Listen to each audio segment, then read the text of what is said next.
Chapter 44-25. Hua Jin came back after being beaten up. As soon as the cultists left, he struggled to kneel on the ground and vomited a mouthful of blood. He raised his head and struggled to move in the direction of Alice based on his vague memory. His hands and feet were chained. In order to prevent him from escaping, his eyes were also covered with a black cloth. He moved to Alice's feet and leaned against the wall with his back against her. Alice stretched out her palm. Then, Hua Jin stretched out his finger and struggled to write on her palm stroke by stroke.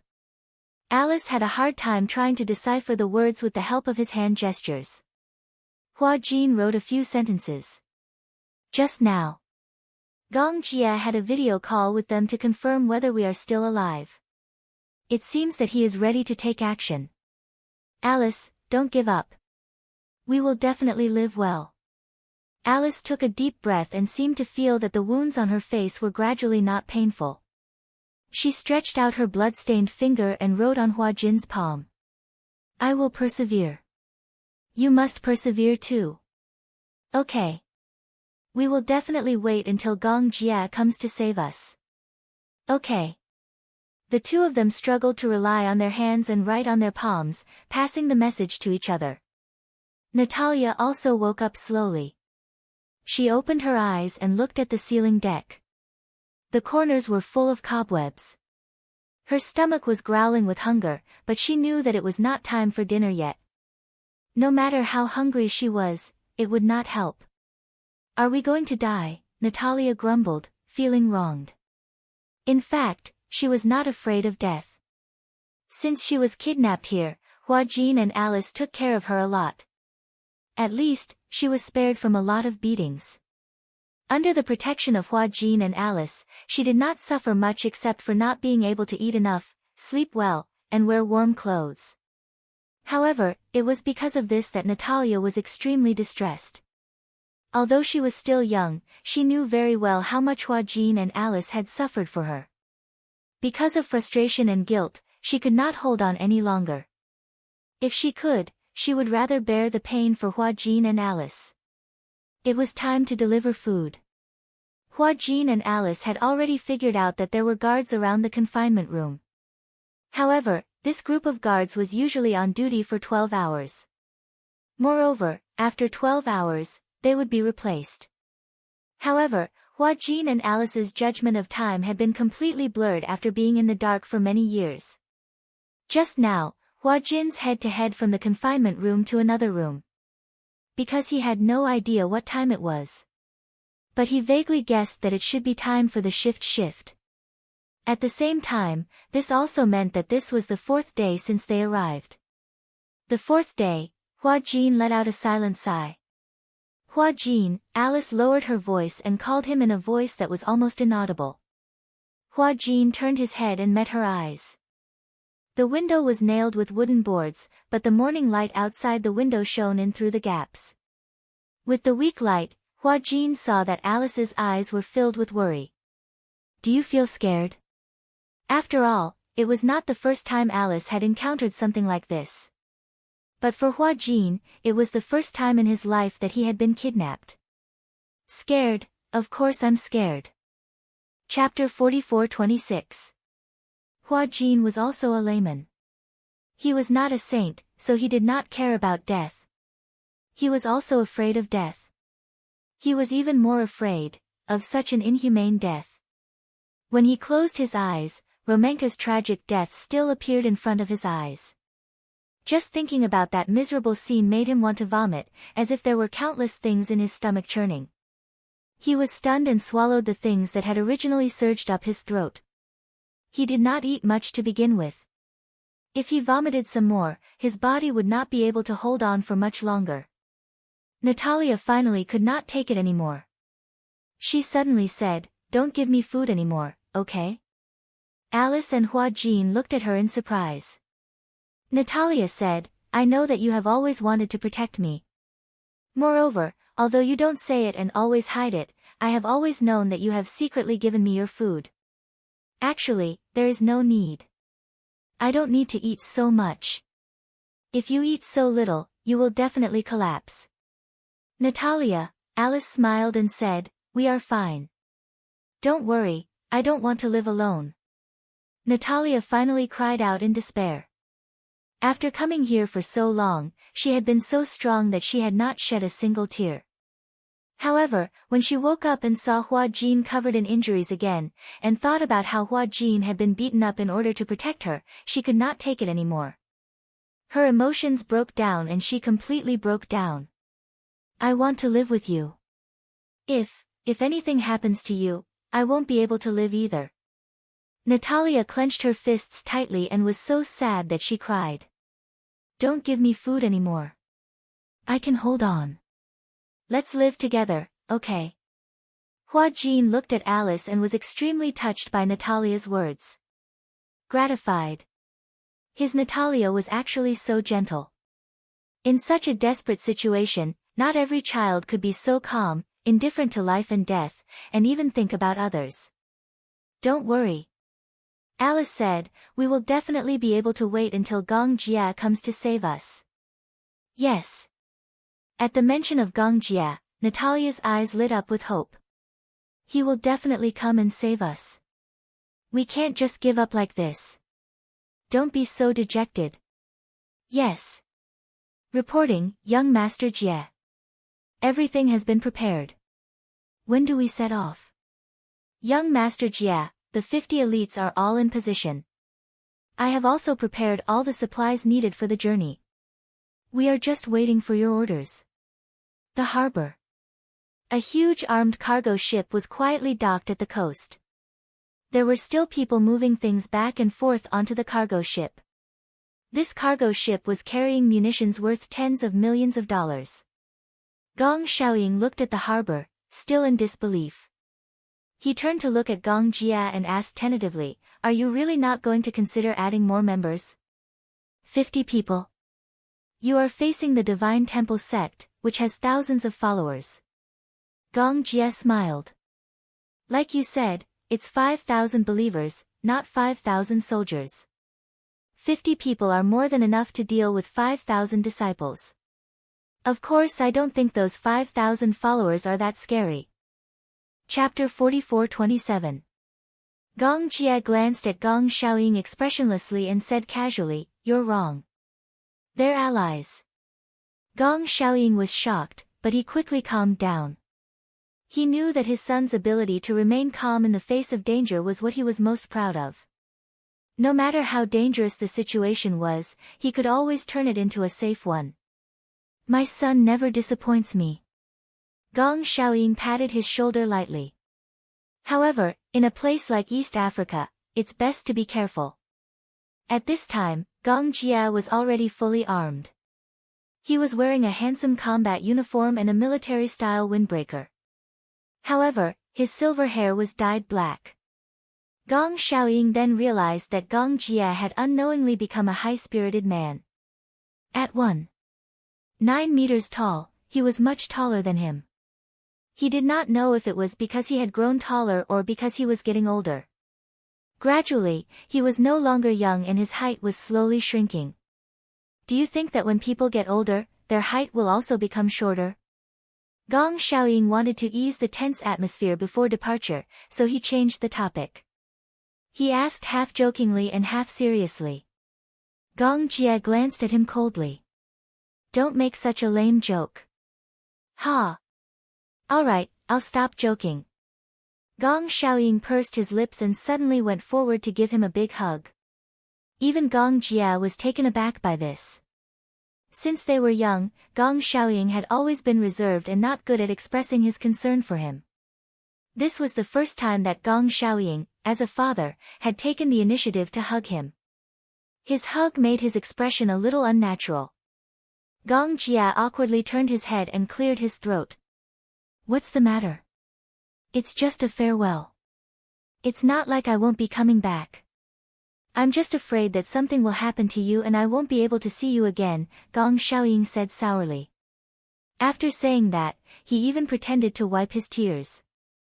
Gong Jia looked at him coldly. "You seem to be hoping that I don't come back. Since when? Then why do I feel like you're cursing your son?" As a father, of course I hope that my son will be well. How can I hope that my son won't come back? Gong Jia was speechless. Gong Xiaoying said, all right, let's set off early. I'll wait for you. Gong Jia nodded and gave Gong Xiaoying a hug. Then, he turned around and boarded the armed cargo ship. Before Zhu Ke boarded the cargo ship, she nodded at Gong Xiaoying. Gong Xiaoying called out to her. Vermilion bird. Yes. I'll leave little Jia's safety in your hands. Gong Xiaoying taking the initiative to talk to her made Vermilion bird feel very honored.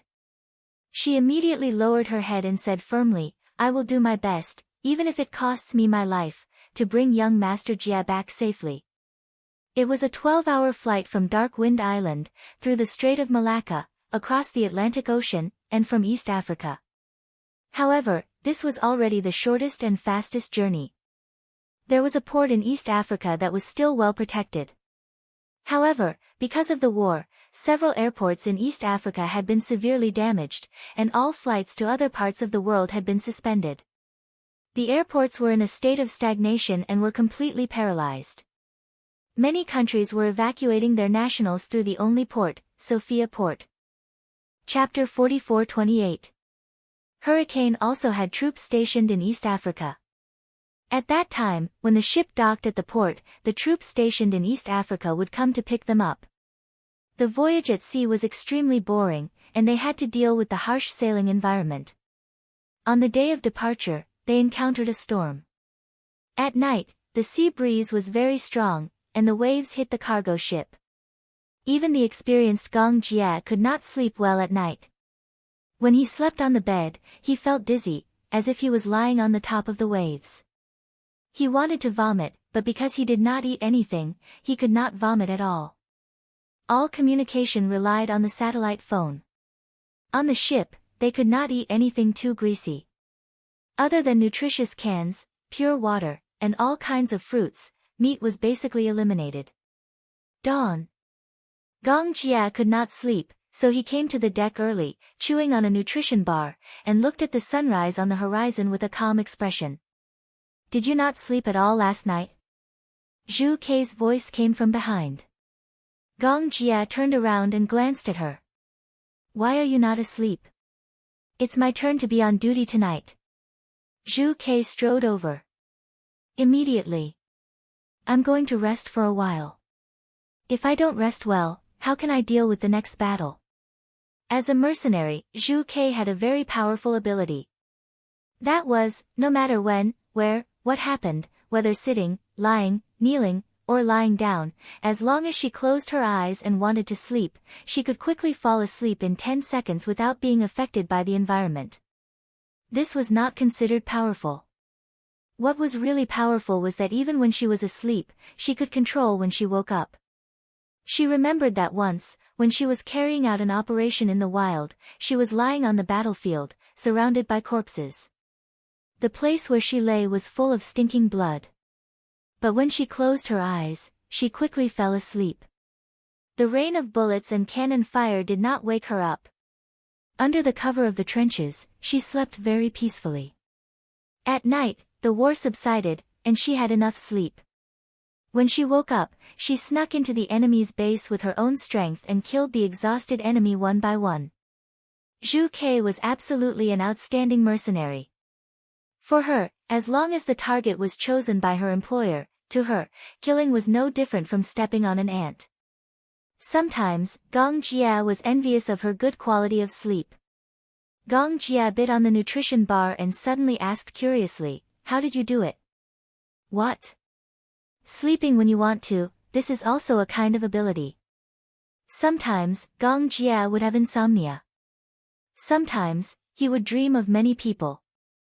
Mu Qingcheng, Yun Shishir, those messy people made up a messy dream. So much so that no matter how long he slept, he still felt groggy. The vermilion bird smiled and walked over. She leaned against the railing and enjoyed the sea breeze. She calmly said, because besides killing people, I have nothing to worry about. She didn't have any burdens or concerns. He had no family, no lover. To her, she was all alone in the world and did not need to worry about anything. At the same time, feelings were a huge taboo for her. Whenever she touched it, it would become a burden to her. Therefore, even though he was almost 27 years old, he was still alone. Won't you feel lonely? Gong Jie smiled. Your life is made up of smelly things. Money, blood. Would such a person really not feel lonely? Chapter 44-29. Vermilion Bird disagreed. I've been alone since I was born, and I'll be alone until I die. She came alone, and she left alone. Not a sound was heard. Gong Jia looked at her quietly and suddenly said, being a mercenary is not a long-term plan, and it's not a lifelong business. People will eventually grow old. When you're old, you won't have the strength to hold a gun or fight anymore. What will you do? Retire. Vermilion Bird said, I've already thought about it. When I'm 35, I'll retire. I'll buy a high-end condominium in the busiest part of Los Angeles and raise a Doberman. That's the most comfortable life I can imagine. You've never thought about marriage? Marriage? Vermilion Bird heard this and laughed. Marriage is so scary. This word is a disaster for me. Vermilion Bird smiled. I won't get married. Not in this lifetime. What a lonely life. Gong Jia commented mercilessly. What about you? Vermilion Bird laughed coldly. Aren't you lonely? Young Master Jia, you're almost 30. When are you going to get married and have children? Get married, Gong Jia silently swallowed all the energy bars. He smirked as he chewed. You don't seem to be interested in women. Vermilion Bird said as she inched closer to him. Logically speaking, when a man stands in front of me, his breathing rate will quicken, his face temperature will rise, and his breathing will become hurried. But you don't seem to be moved. Vermilion Bird was a very beautiful woman. She had a head of natural blonde hair, a fair face, and deep eyes that could capture one's soul. No matter what man stood in front of her, they would feel helpless. Gong Jia looked at her expressionlessly and suddenly said something that could choke her to death. Oh. You're a woman. Why can't I tell? Vermilion Bird resisted the urge to vomit blood. Gritting her teeth, she asked, how can you not tell that I'm a woman? Short hair, cold temperament, a pair of eyes staring at others like a leopard, the murderous intent in his eyes is very strong. Gong Jia raised his eyebrows and said, sorry, I can't imagine you as a woman. Vermilion Bird lowered her head and looked at herself. Combat uniform, bulletproof vest, knee-high combat boots, a defensive master sword and 2 desert eagles were fastened to her waist. It seemed that the murderous aura was indeed very heavy. Are you sure you're not bragging? Gong Jia teased, if any man is interested in you, he's the one with the wrong orientation. The Vermilion Bird was left speechless. She flicked her fringe and said coldly, forget it. We're talking the same language. With that, she turned around and continued her patrol. Gong Jia couldn't help but laugh. It seemed that his poisonous tongue had hurt her. Gong Jia turned around and leaned against the railing, recalling Zhu Kei's words. You don't seem to be interested in women. Gong Jia didn't notice it before. But it was true. It wasn't that women had never appeared around him. But he didn't seem to be interested in women of all shapes and sizes. But he wasn't interested in men either. Chapter 44-30. In the afternoon of the next day, the cargo ship had arrived at its destination. The ship gradually approached the port. Gong Jia left a few dozen men on the ship to guard the armaments. He brought Vermilion Bird and a few elites down the ship. Gong Jia and his men were in disguise. They wore a robe and a hat, but as soon as they got off the ship, he vaguely sensed that there were countless pairs of eyes staring at him and sizing him up. He didn't know if these people were from the sacred shrine. They probably already knew that the Hurricane Group's cargo ship would be docked at the port at this time, so they sent people to check the situation. The cargo ship was docked at the port, but Gong Jia wasn't worried about them hijacking the ship. Even the international armed forces were wary of the hurricane group's cargo ship. The cargo ship had so much space. When the hurricane group modified the ship, they didn't want to waste any space. Even the smallest space was stuffed with an interceptor missile. Even the crazy cult members wouldn't have the courage to get close to the cargo ship. They wouldn't dare to rob the cargo ship unless they were tired of living. However, the news of the arrival of the hurricane group's munitions would definitely be sent back to the sacred shrine. Gong Jie didn't show any abnormalities. He pretended to be a passerby. Soon, he felt that the eyes that were sizing him up quickly dispersed. The ship was far away from the port. At the same time, the hurricane group's troops stationed in East Africa sent a car to pick them up. Gong Jie and Vermilion Bird got into the car and closed the door. "Young Master Jie." The driver greeted him in a low voice. Gong Jie said, "Cut the crap and drive." Okay. The hurricane group was stationed in East Africa and set up a headquarters. Most of the hurricane group's markets were in the North American and African markets. In the North American market, the bulk of the orders were from the Mexican government. As for the African market, East Africa wasn't a free market. However, it was a transportation stronghold that led to South Africa. To go to South Africa, one had to pass through East Africa. Hence, the hurricane group had already set up an absolutely mature freight route in East Africa. At the same time, in order to dispatch goods, Hurricane set up a command center in East Africa and stationed many relay stations. Most of the munitions relied on airplanes and waterways. Goods were transported to the target port by waterways, then unloaded from the port and transported to the target by container trucks. These stations were used to resupply these trains. In addition to the necessary gasoline, there were also food and military supplies. At the same time, these stations were also responsible for collecting intelligence and relaying intelligence. Before they left, Gong Jie had sent the coordinates of Hua Jin's location to these relay stations in Morse code. The relay station was responsible for collecting information and accurately locating Hua Jin's location. Gong Jie's idea was very simple. Simply and crudely, he would charge into the headquarters of the Holy Church, then control all the cultists and rescue the 3 hostages. After that, the fate of the Sacred Hall would be handed over to the International Federation. Since he had already offended the Sacred Hall, Hurricane would not tolerate the existence of such a malignant tumor. However, the intelligence gathered by several relay stations made Gong Jie realize that this matter wasn't so simple. "I think the Sacred Hall has already transferred the hostages separately." Transferred separately? Chapter 44-31. The subordinate reported to him, "The 3 hostages have been transferred to different places."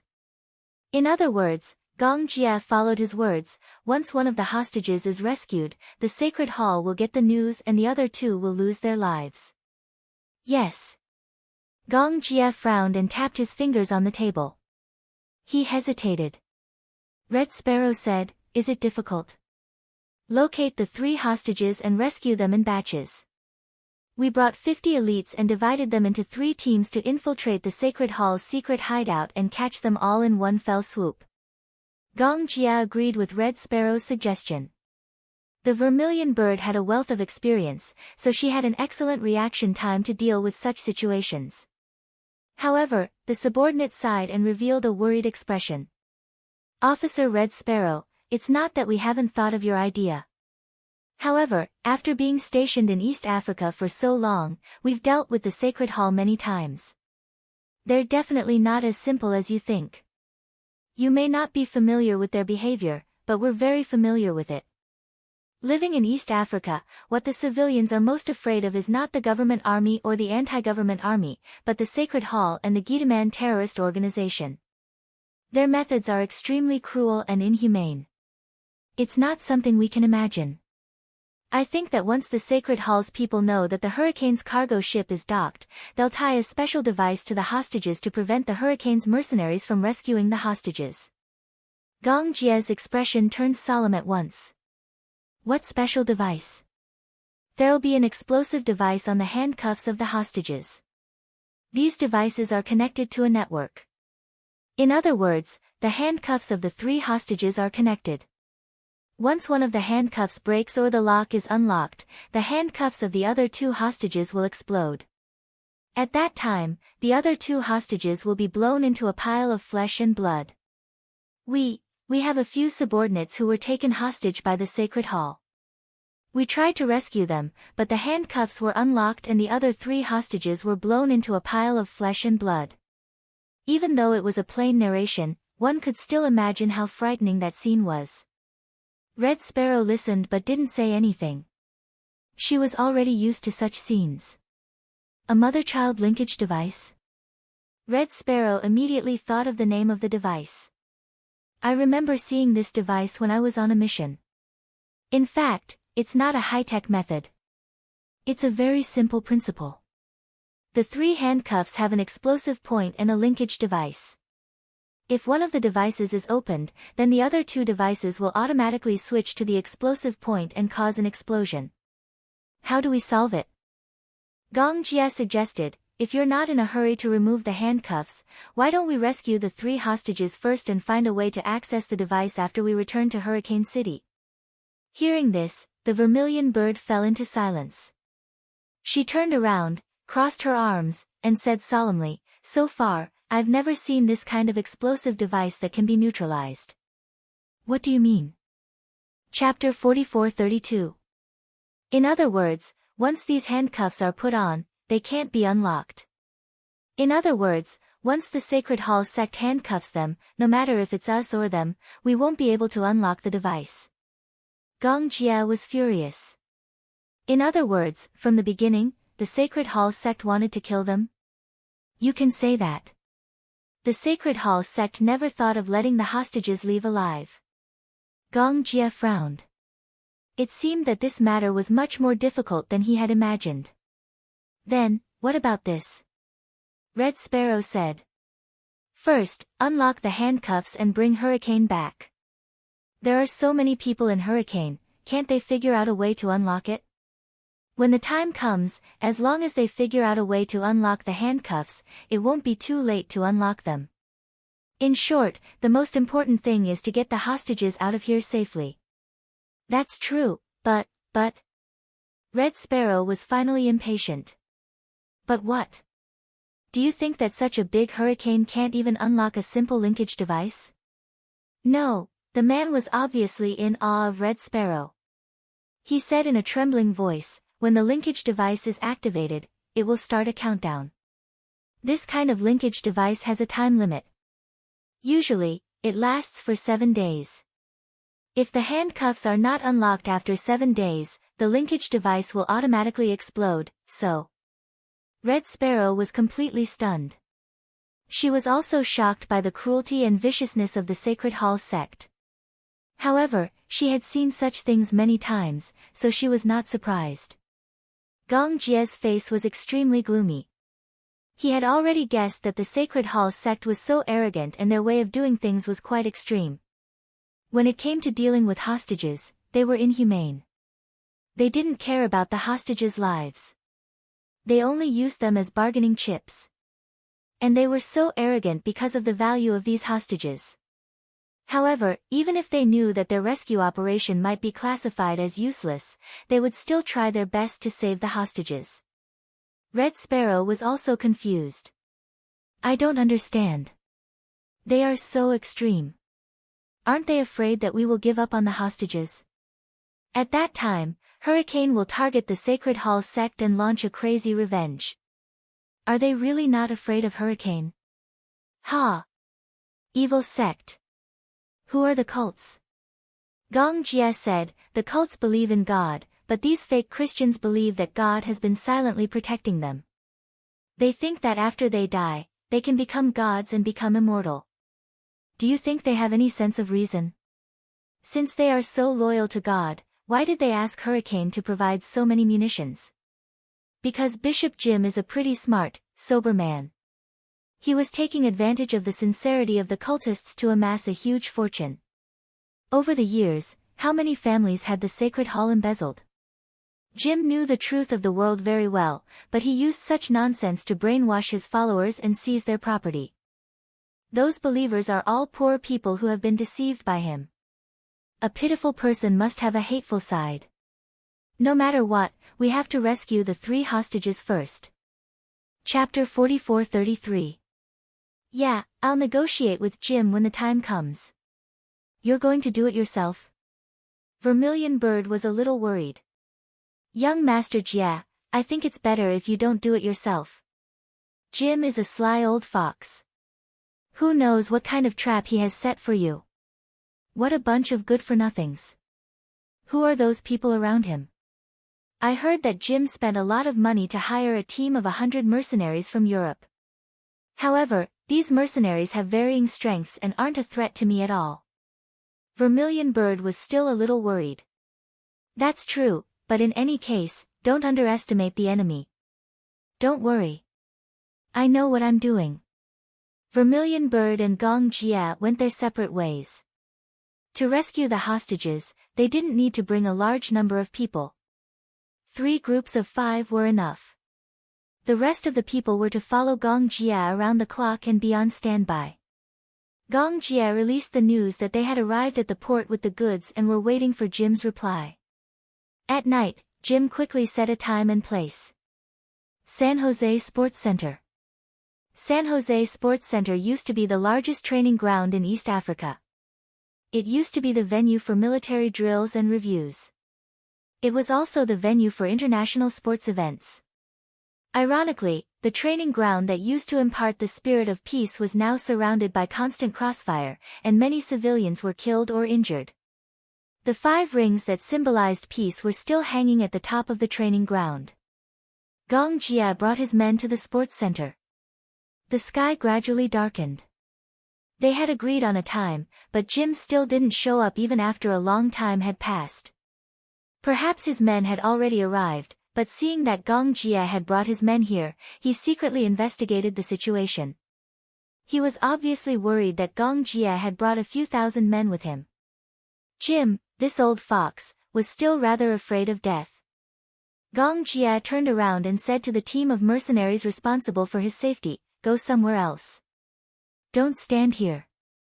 "But, young Master Jia," Officer Vermilion Bird said, "Officer Vermilion Bird isn't here now. Besides, I'm the chief commander. You just have to listen to my orders." "But, didn't you arrange for snipers?"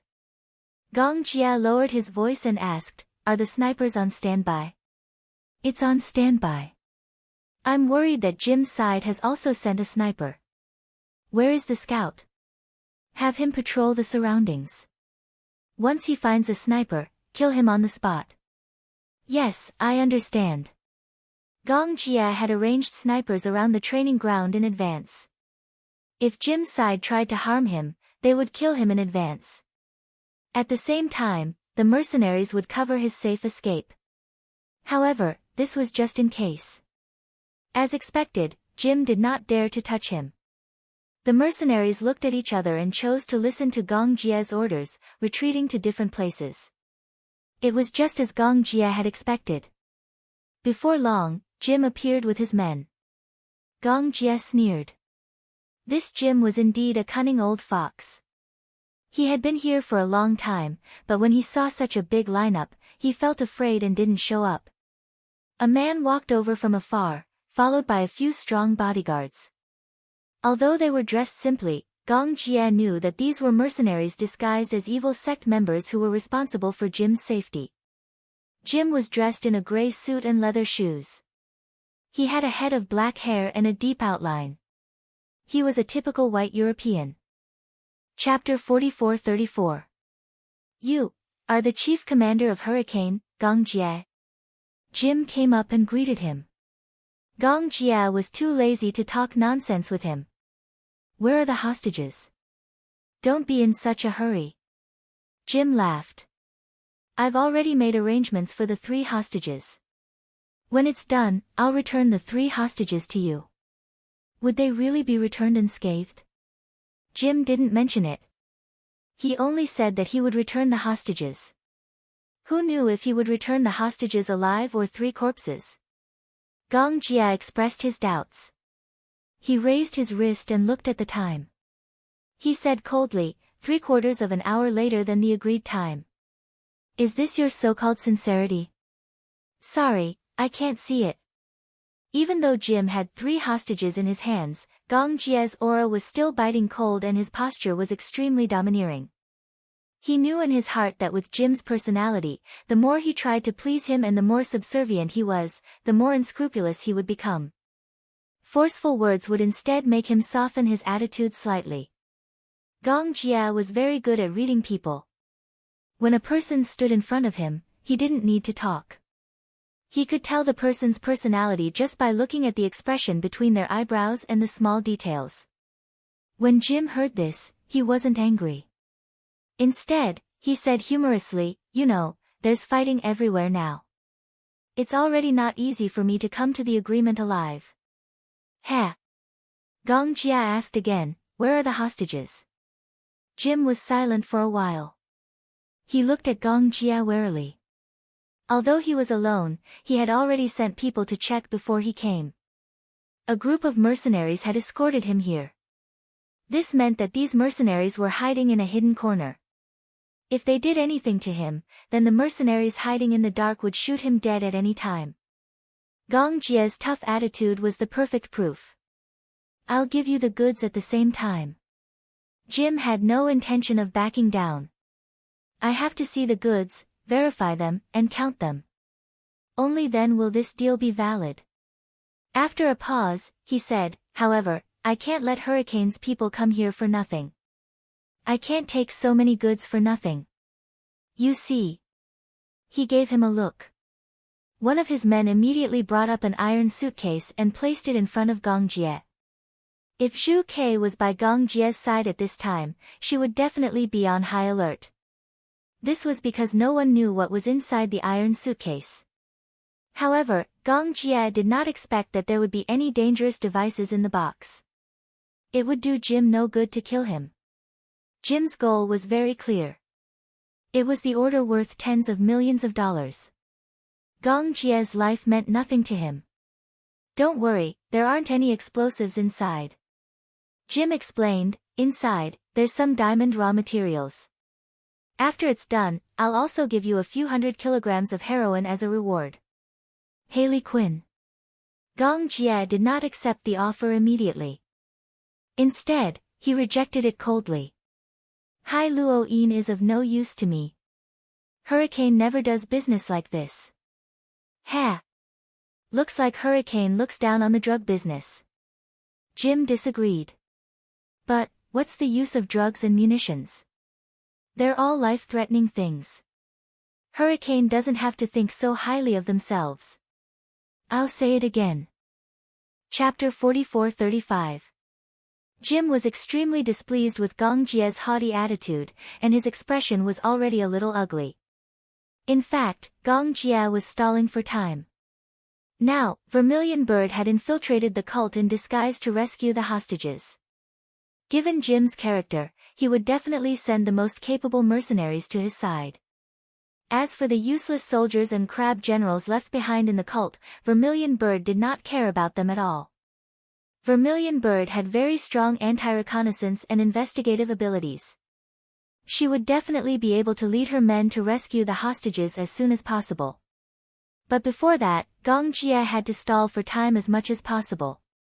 If necessary, he would not hesitate to tie Jim up as a hostage. "Let's go and inspect the goods first."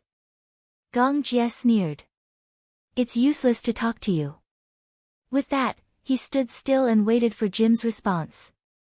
Naturally, he would not turn around immediately and leave his back to them. Jim could tell that Gong Jie was also very wary of him. He raised his eyebrows and suddenly asked, "Among the 3 hostages, there's a man who looks very attractive." When he said that, Gong Jie immediately realized that he was talking about Hua Jin and immediately became nervous. "Him? What's wrong?" "Oh. You're so nervous." Jim immediately smiled evilly. "Don't tell me that this man has a special meaning to you." Gong Jie's facial muscles immediately stiffened. "Don't tell me that this man is your favorite pet." This sentence undoubtedly angered Gong Jie. Favorite pet? This wasn't a nice way to address him. From what he knew, Jim liked women, but he also liked men. As long as it was attractive, he was very interested in it. To him, whether it was a man or a woman, they were just for his amusement. In other words, men and women were like dogs. They were pets, not humans. Obviously, he said this because he regarded Hua Jin as a pet in his eyes. There was no difference. He treated Hua Jin as Gong Jie's plaything, but such blasphemy made Gong Jia unhappy. He swore that when Hua Jin, Alice, and Natalia returned safe and sound, Hurricane would wash the headquarters of the Temple of Light with blood. What? What was there to be embarrassed about? It's not a rare thing for a man to like another man. Jim said, men and women are the same, they are all living creatures. In this world, there are only differences between gods, devils, humans, and ghosts. However, I am different from you. I am a god. Therefore, to be able to receive my gift is a great favor. If young Master Gong is interested, I have some pets for you to choose from. If you don't mind, you can pick a few pets and bring them back. It's not impossible. It's also a gift from me to Hurricane. Gift, favor. What a disgusting metaphor. Gong Jie's face was full of disgust, but he didn't show it. He said indifferently, it's getting late. I think you should also want to check the goods as soon as possible and then finish this business. Everyone's time is precious. Don't waste it on these boring things. Okay. Are the goods at the port? The port. It doesn't seem safe to trade at the port. Jim was also thinking. Why don't we transport the goods here? It was too risky to haul the goods back from the port. Chapter 44-36. Impossible. Gong Jie rejected him directly. He had no intention of handing these goods over to Jim. Doing this was just a delaying tactic. He was stalling for time so that Vermilion Bird would have more chances to rescue the hostages. Jim narrowed his eyes, secretly sizing up Gong Jie, and bluntly expressed his worries. If I follow you to the port, I don't know if you have any troops stationed there. When I reach the port, if I am ambushed by your men, wouldn't it be a waste? I won't take the risk like this. Gong Jie smirked. If I have any thoughts about you, I can get rid of you right here. Oh.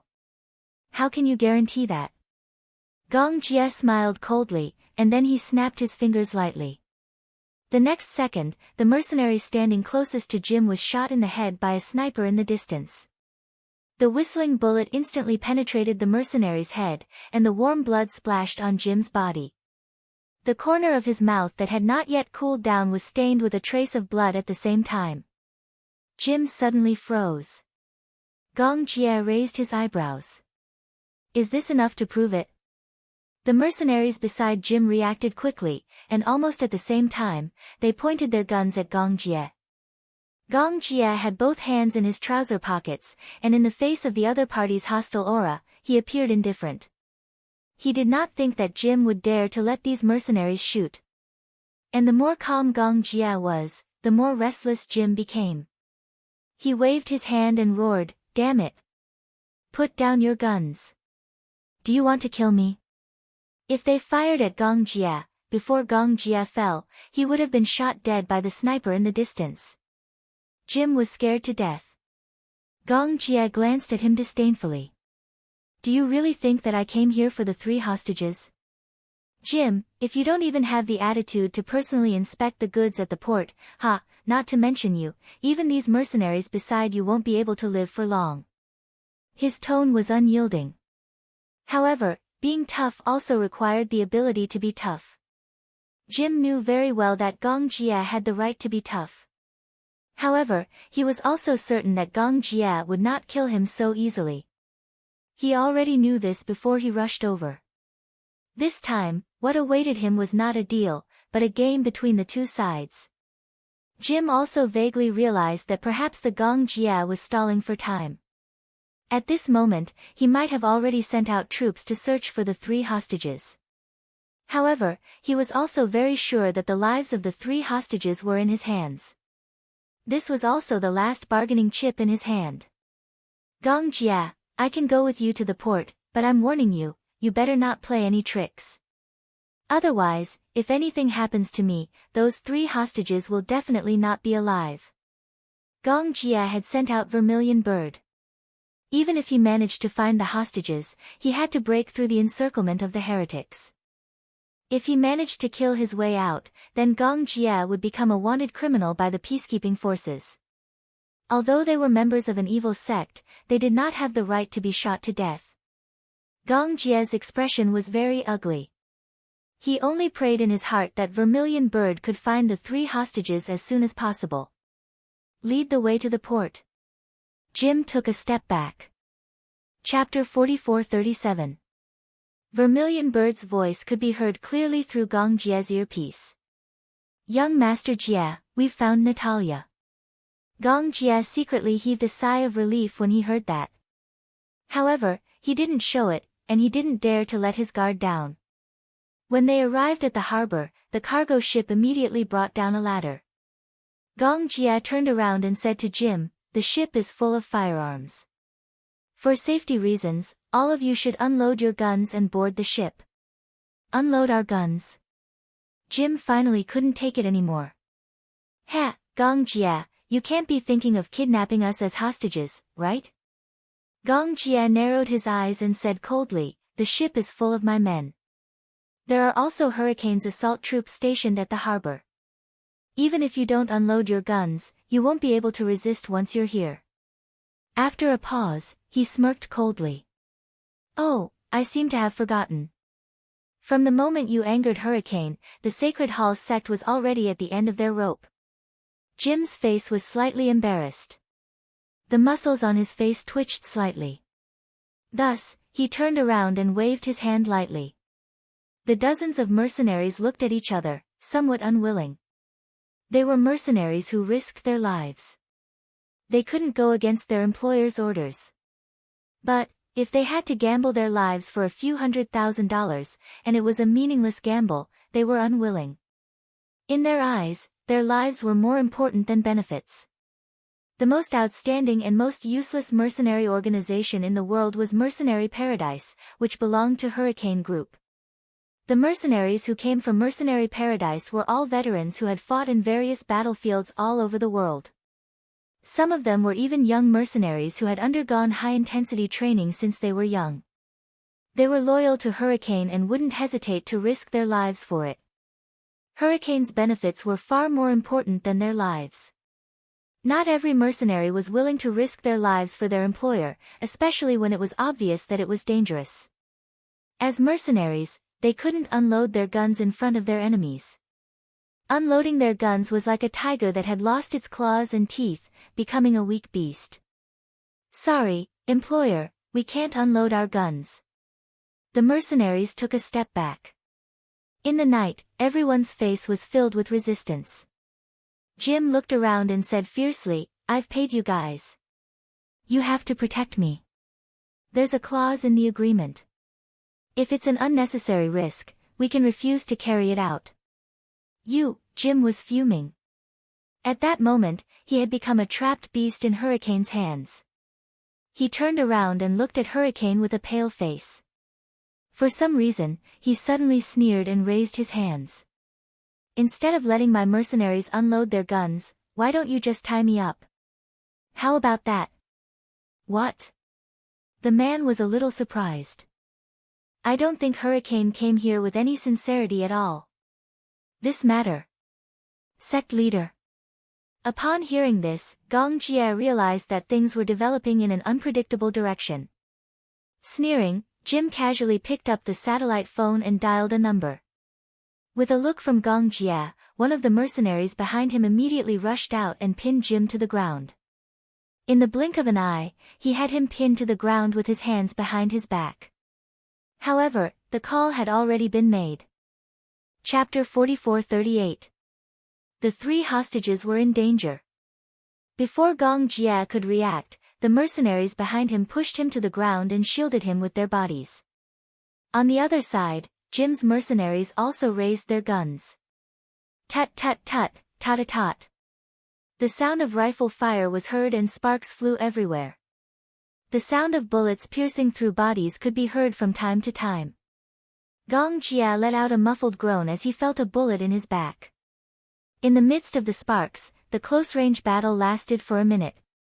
In just a short minute, the mercenaries on Jim's side were completely annihilated by Gong Jia's mercenaries. In the blink of an eye, the port was covered in a river of blood. They couldn't even withstand a single blow. Gong Jia stood up and heaved a sigh of relief. Taking off his bulletproof vest, he pulled out a bullet shell from his back and smashed it on the ground. Because of the bulletproof vest's protection, it only grazed his skin a little. Jim was already pinned to the ground. Gong Jia walked towards Jim and said, "Do a head count." He walked to Jim's side and stepped on his body with his military boots. Expressionlessly, he snatched the satellite phone from his hand and hung it up without hesitation. Reporting, Young Master Jie. We've done a head count. No team members are dead, but 2 are injured. Is it serious? It's not serious. Gong Jia put on his earpiece and called Vermilion Bird. Soon, Vermilion Bird picked up the call. Vermilion Bird, how's the progress? Young Master Jia, we've found the 3 hostages safely and are on our way back. Did everything go well? It went well. We didn't lose any team members, but a few of my team members and I were injured. Is it serious? It's not fatal. What about you? How's it going? Everything went well. It went so smoothly that it made one's heart palpitate. The whole thing went too smoothly. In fact, it went so smoothly that it was unbelievable. Gong Jia caught a glimpse of Jim, who was pinned to the ground, from the corner of his eye. A sly smile gradually appeared on the latter's face. Instantly, his temples throbbed violently. For some reason, this smile was a little creepy and made one feel uneasy. He grabbed Jim and went straight to the point. You're not Jim. Who are you? What? Young Master Jia, didn't I hear that your subordinates brought the hostages back safely? However, do I need to remind you that your wishful thinking seems to have gone wrong? Sect Master had long expected that you would not obediently fulfill the deal. Who are you? Gong Jia was getting more and more annoyed. Even though the information reported from the other side was that they had safely evacuated with the 3 hostages and were on their way back. However, he had a feeling that things weren't that simple. He. Jim's smile became even more dazzling. Gong Jia was certain that this man was definitely not Jim. He grabbed him by the collar and asked coldly, "Who the hell are you?" Before Jim could speak, his satellite phone suddenly rang. Gong Jia looked at the satellite phone in his hand and felt a boundless chill seeping into his body. His limbs immediately became incomparably cold and his scalp numbed. Answer it. Why aren't you answering it? Jim urged him on. Gong Jia answered the call. On the other end, a middle-aged man's deep and sinister voice could be heard. Young Master Jia, how have you been? Jim? Was the person on the other end the real Jim? Chapter 4439. How could the real Jim show up so easily? Your subordinates rushed into my territory and killed several of my followers. May I ask, how should I settle this debt with you? On the other end, the man's voice was filled with displeasure, but his calm tone made people feel even more terrified. Gong Jia frowned. Originally, he thought that since Hua Jin and the others had been brought back safely by the Vermilion Bird, then, in front of Jim, he should naturally have some confidence. However, for some reason, hearing Jim say this made his hair stand on end. I hate disobedient children the most. On the other end, the man complained, originally, the deal that has already been agreed upon, can't you just obediently fulfill it? Why do you have to play these tricks? I'm really tired of it. What do you want? Jim no longer spoke.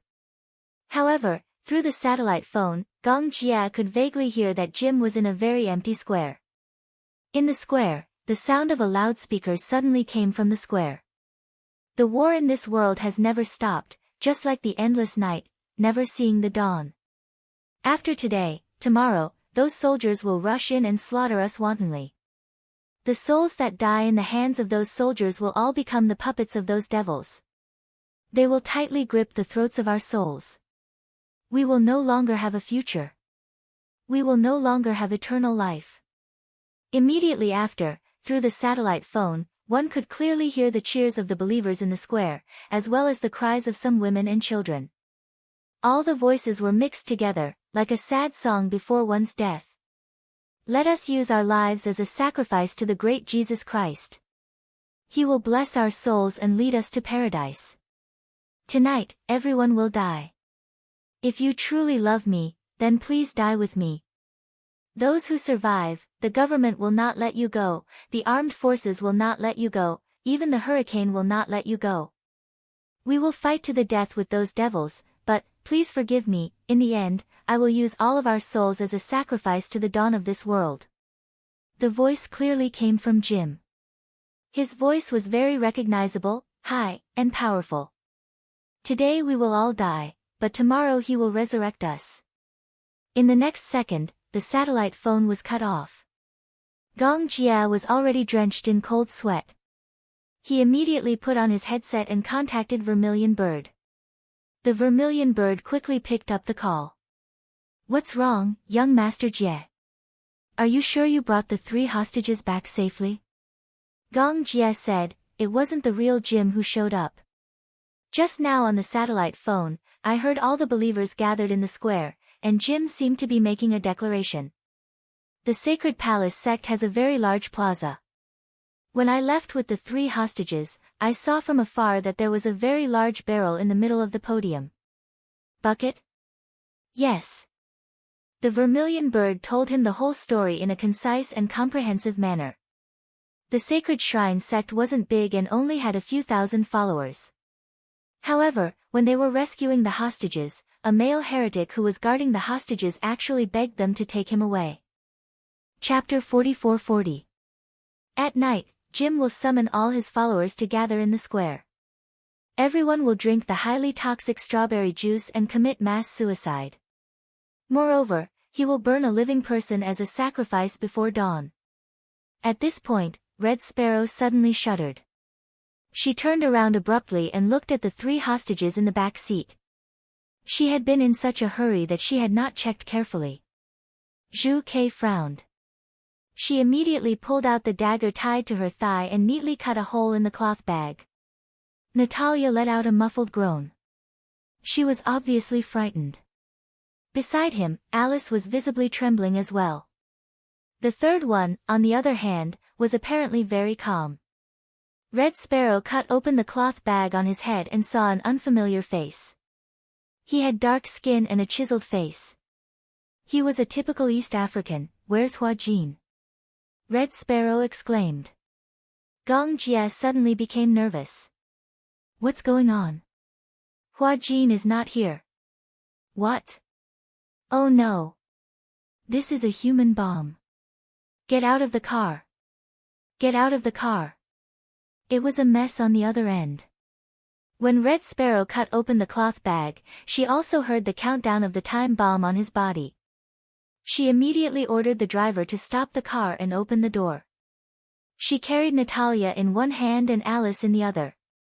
Before the car came to a stop, she jumped out of the car recklessly. Just a few seconds after the people jumped out of the car, the bomb on the other hostage exploded, destroying the car along with it. The powerful explosion shattered the radio system. Bzzzt, Gong Jia heard a shrill sound coming from his earpiece. He immediately took it off and turned his head to look at the fake Jim beside him. He grabbed the man's collar and asked fiercely, "Where is the other hostage? Speak." "Ha, just kill me. Anyway, I won't say anything even if I die." When Gong Jia heard this, the corners of his mouth curled into a cruel smile. Is that so? He grabbed the defense master that was buckled around his waist, squatted down, and put the blade against his cheek. You're not going to tell me? The man glanced sideways at the blade that was pressed against his skin. With Gong Jia's pressure on his wrist, the sharp blade quickly cut open a wound on his skin. It was not that there was no fear in his heart. He was not afraid of death, but he was instinctively afraid of something more painful than death. Are you going to tell me or not? Gong Jie grabbed him by the throat. Speak. The man didn't say anything for a long time. He gritted his teeth and closed his eyes, as if waiting for death to come. However, how could Gong Jie let him have his way so easily? He was determined to get information out of him, but since the man was so tight-lipped, it wasn't like he didn't have any tricks up his sleeve. Gong Jie flipped his hand and used the tip of the knife to ruthlessly pierce the skin on his face. Furthermore, he forcefully gouged out a bloody wound. Ah! He knew best how to inflict the most pain on others without causing them to die from excessive blood loss and severe injuries. His subordinates had experienced the cruelest torture in the world. Therefore, he knew how to inflict pain on others without causing them to die. It's okay if you don't say anything. However, I won't kill you right away. Gong Jie's breathing was heavy. He leaned close to the man and forcefully gouged out half of his skin with the defense master in his hand. Ah! Chapter 44-41. Gong Jie pulled out his knife and stabbed it into the man's thigh. It was extremely painful, but it was not fatal. Gong Jie questioned sternly, "Are you going to talk or not?" The man's will finally wavered and he began to beg. "Just kill me. Just kill me. Don't torture me anymore. I'm warning you, I'm giving you one last chance. Otherwise, I have plenty of ways to torture you until you wish you were dead." Gong Jie gave him another backhand stab and stabbed him in the waist. The man screamed like a pig being slaughtered. It was incomparably mournful. I'll talk. I'll talk. The man trembled all over and said with difficulty, "The cult leader is very kind and righteous. He thinks that man has the blood of the Son of God, and he wants, what does he want? He wants to use that hostage as a final sacrifice. He has decided to use that Son of God as a sacrifice. Tonight, all the believers will gather in the square and then accept the cult leader's final favor and follow him with their lives." Gong Jie was stunned when he heard this. He suddenly recalled Vermilion Bird's words. The bucket in the square is filled with strawberry juice that has been laced with cyanide. Tonight, Jim will summon all the believers to gather in the square. Everyone will drink the highly toxic strawberry juice and commit mass suicide. Moreover, a living person will be burned as a sacrifice before dawn. Today we will all die, but tomorrow he will resurrect us. Mass suicide, that was insane. Gong Jie questioned, "Sacrifice? How?" The man replied, "The cult leader plans to tie him to the cross and burn him with fire." What? Everyone looked at each other in disbelief. They could not believe that there was such a crazy thing. Gong Jie was furious. Where is he now? Now, he should be taken to the square, right? Where is the square? The man suddenly stopped talking.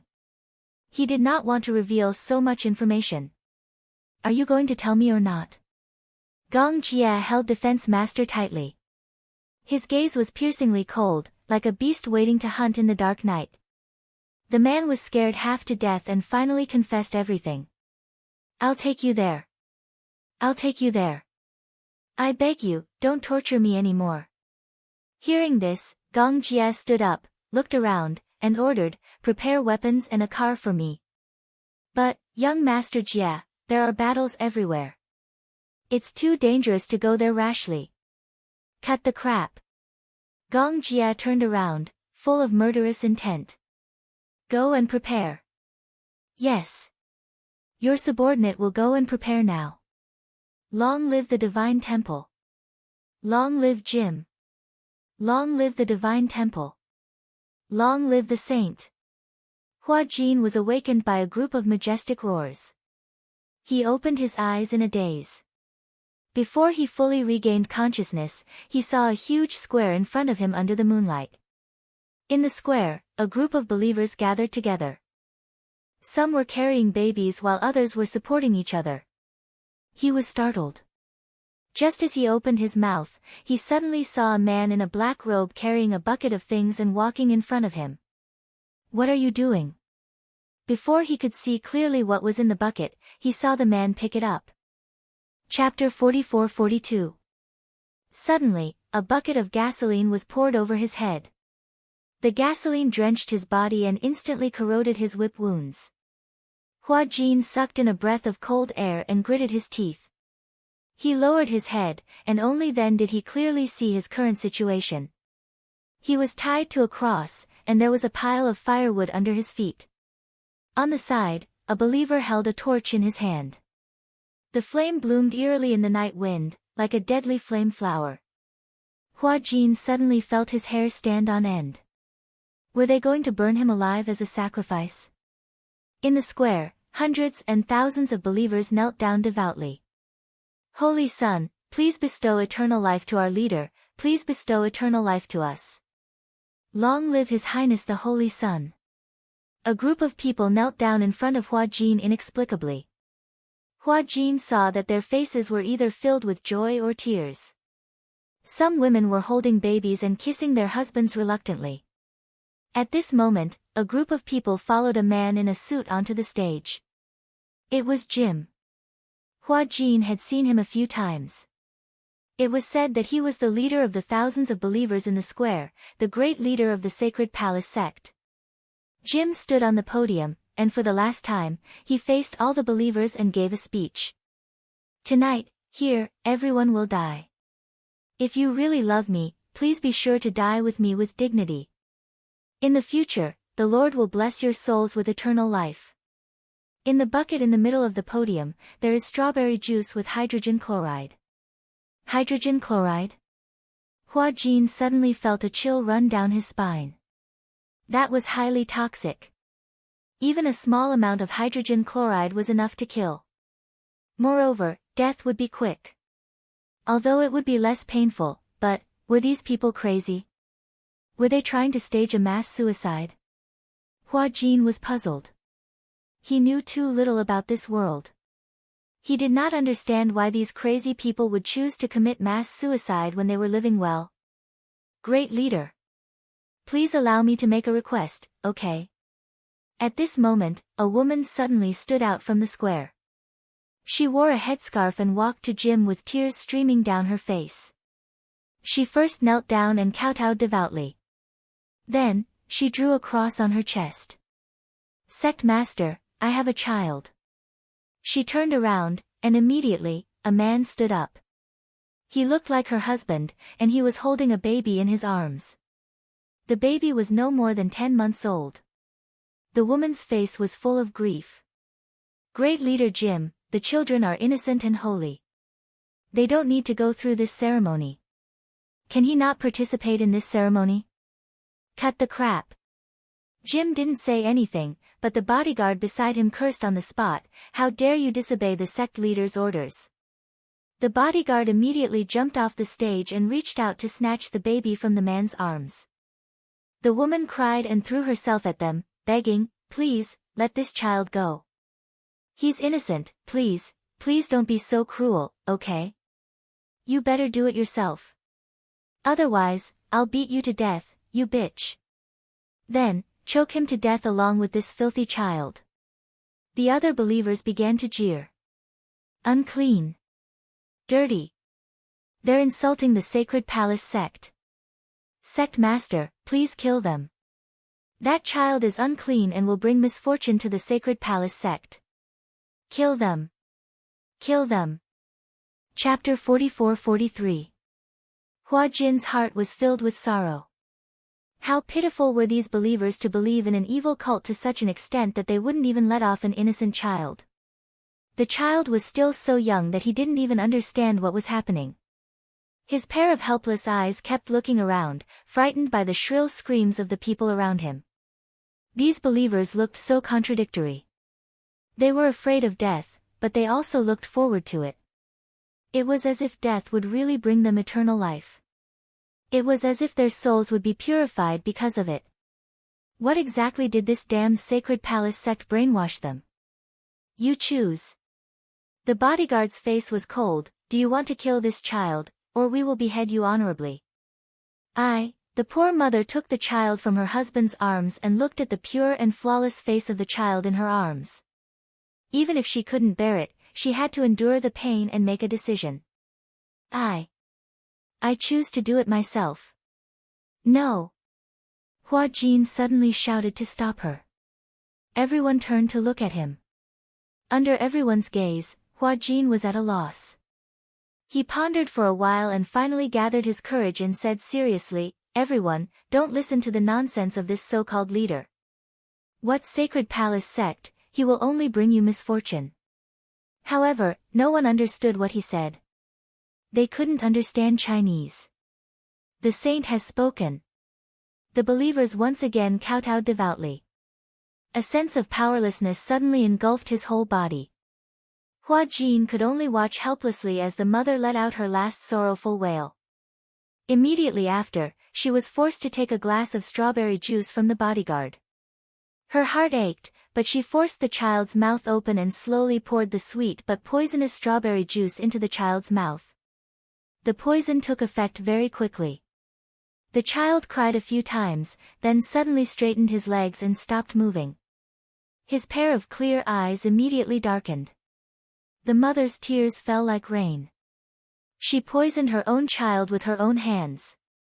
"My child," her husband beside her also cried bitterly. There was nothing more painful than killing your own child with your own hands. However, at this moment, under the baptism of the evil cult's teachings, the believers who had long lost their humanity began to cheer. Let us welcome this great moment.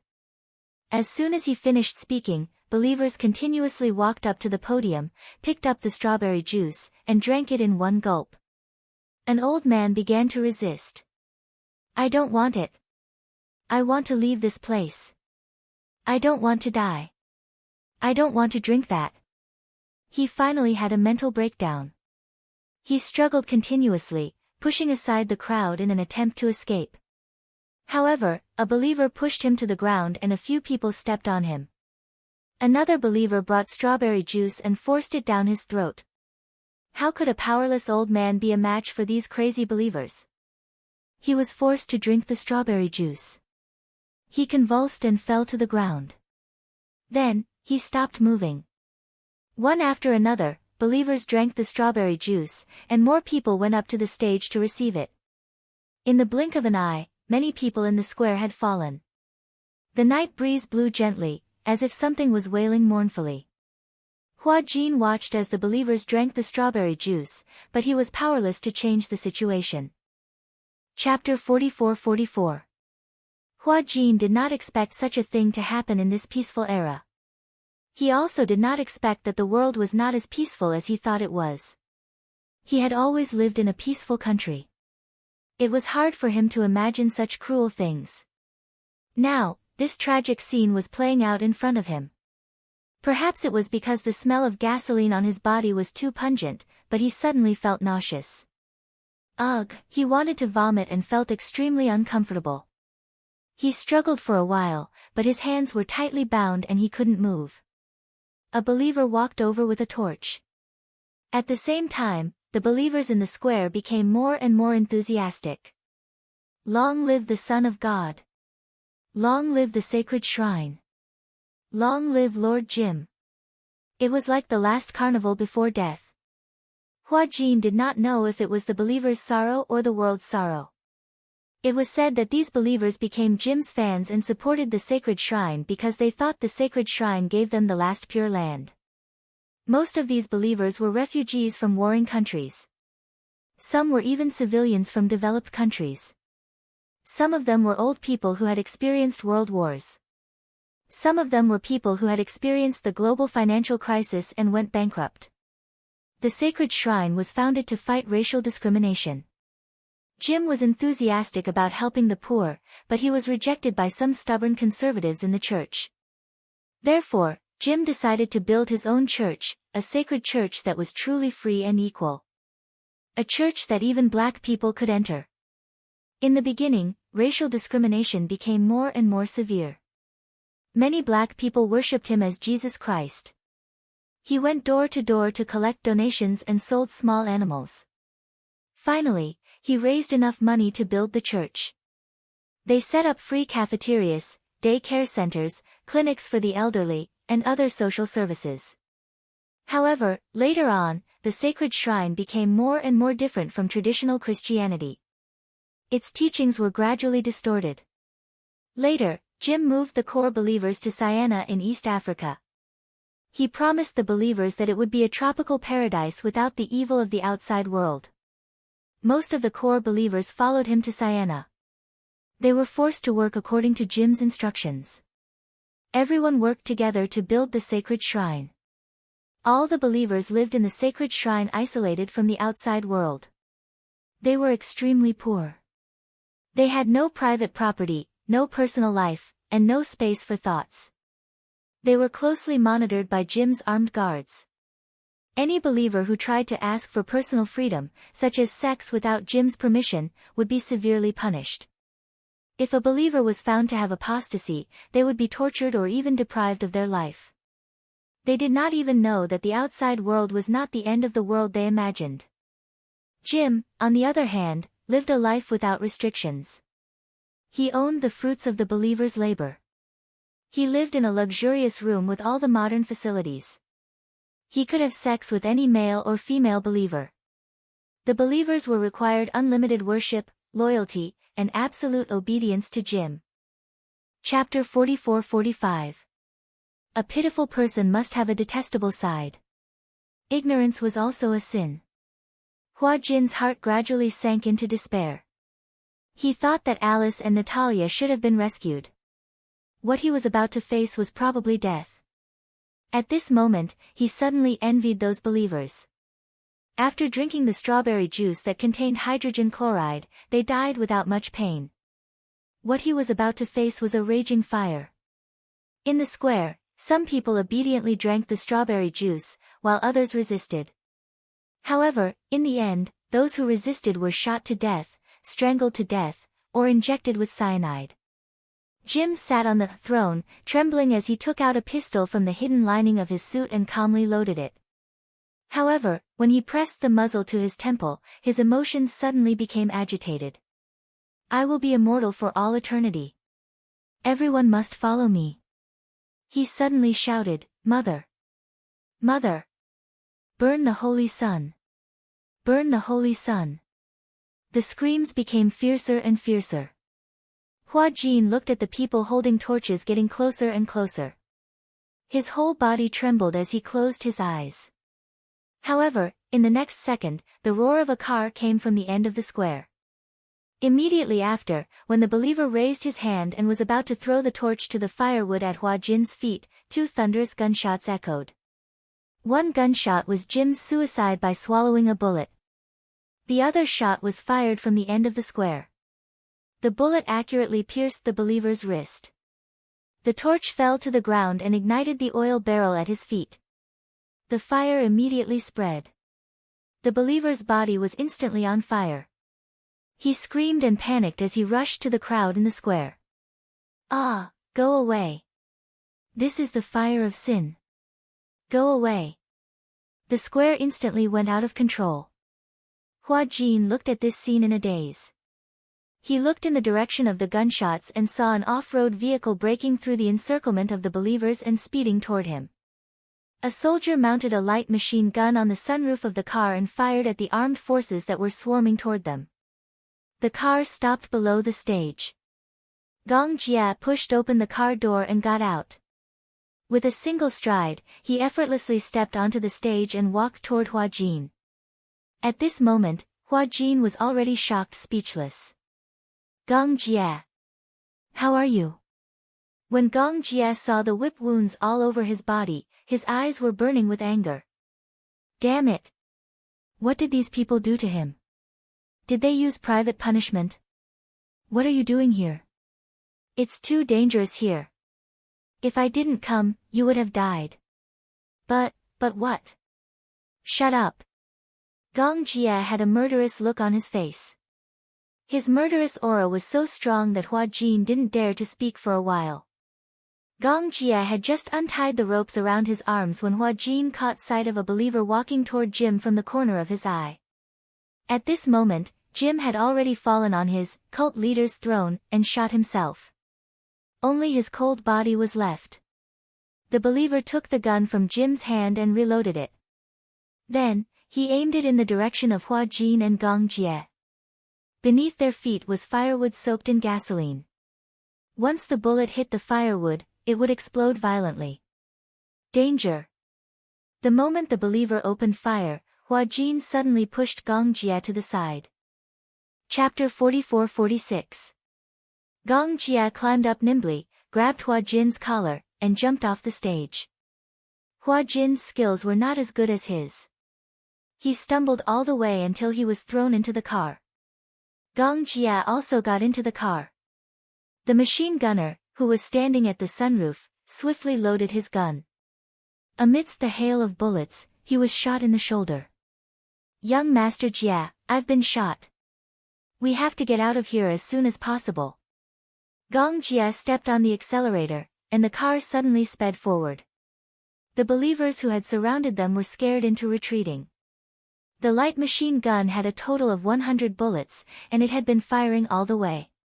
At this time, there was no way to control whether the bullets were aimed at the armed forces or civilians. At this time, anyone who pounced on the car was identified as a militant by the machine gunner and shot dead one by one. It was especially at this time that they could not compromise with so-called kindness. In a moment's time, they could be the ones to die here. Gong Jie drove the car, charging straight ahead. He tried his best to find an empty road with no one around. However, someone shouted from outside the car, and those crazy believers persevered and pounced on the car. It was obvious that they wanted to use their bodies of flesh and blood to block their way. Hua Jin shrank into the corner of the car. There were many militants outside the car, and they were all armed. He could not help Gong Jie much, and he could only try his best to protect himself and avoid unnecessary harm. During this time, Hua Jin vaguely felt that the car had run over something. A corpse? Or a living person who had been rolled under the wheels? He covered his face in shock, not daring to think too much. The machine gunner was still defending his last position. All of a sudden, Hua Jin felt a warm liquid splashing on his face. He looked up and saw that one of the machine gunner's arms had been injured by a bullet. Blood was gushing out endlessly. "You're injured." However, the machine gunner could not hear him. He had followed Gong Jie to rescue Hua Jin.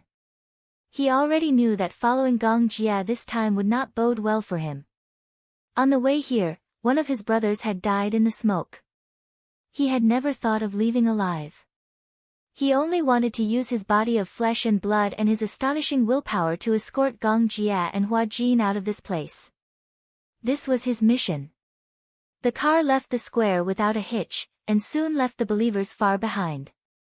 However, Gong Jie still did not dare to let down his guard. "Leo, how are you?" He looked straight ahead, held the steering wheel, and asked the machine gunner. However, there was no response for a long time. Hua Jin carefully patted the machine gunner's waist, but there was no movement for a long time. An ominous premonition arose in his heart. "Is it important? Are you okay?" He carefully carried Leo back to his seat. Only then did he realize that Leo's throat had been injured by a bullet and was badly mutilated. Blood gushed out, but he still maintained the posture of hugging the machine gun. His eyes were opened in a daze, and his whole body was trembling. With his throat injured, he could no longer speak. Even if the environment was not so harsh, Hua Jin knew that the machine gunner named Leo was probably dead. "What should we do?" "Gong Jie, he's seriously injured." Gong Jie held the steering wheel tightly. His bloodshot eyes looked at Leo through the rearview mirror. Chapter 44-47. Bang! A loud sound was heard. Gong Jie fired. In an instant, the bullet hit the oil stain on the bottom of the car. In an instant, flames spread all the way and surrounded the oil cylinder. The car exploded and flipped over. "Let's go." We can't stay here for long. If the explosion alarms the nearby army, it won't be good if they rush over. Hua Jin said, how do we go? Where are we going? To the port. Most of the troops are waiting there. But first, let's find a place and let them send troops to pick us up. Okay. Hua Jin followed Gong Jie. He knew in his heart that most of East Africa had fallen into the smoke of war. Originally, it was only a small-scale battle. However, it had evolved to a larger and larger scale. The car rampaged all the way. Along the way, Hua Jin watched the car pass through the rain of bullets. It was hard to imagine that if they were a step later, they would be completely surrounded by the armed forces. At that time, the consequences would be unimaginable. What he didn't expect the most was, originally, he had completely given up in his heart. However, he didn't expect that Gong Jie would take such a big risk to rush over to rescue him. Was he not afraid of death? Knowing that the whole of East Africa was covered in the flames of war, he dared to drive a jeep into the divine temple. This time, thank you, Hua Jin still had lingering fear. He didn't hide his gratitude at all. Gong Jie turned around and glanced at him. What are you thanking me for? Thank you for rushing over to save me. Humph. Gong Jie became arrogant. Do you think I rushed over here to save you? What else? If it wasn't for sister repeatedly asking me to take care of you, I wouldn't have bothered. The grateful smile on Hua Jin's face gradually disappeared. This Gong Jie.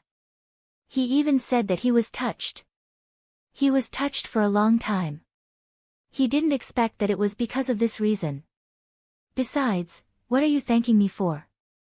If it wasn't for the grudge between Hurricane and the Divine Temple, you wouldn't have been implicated.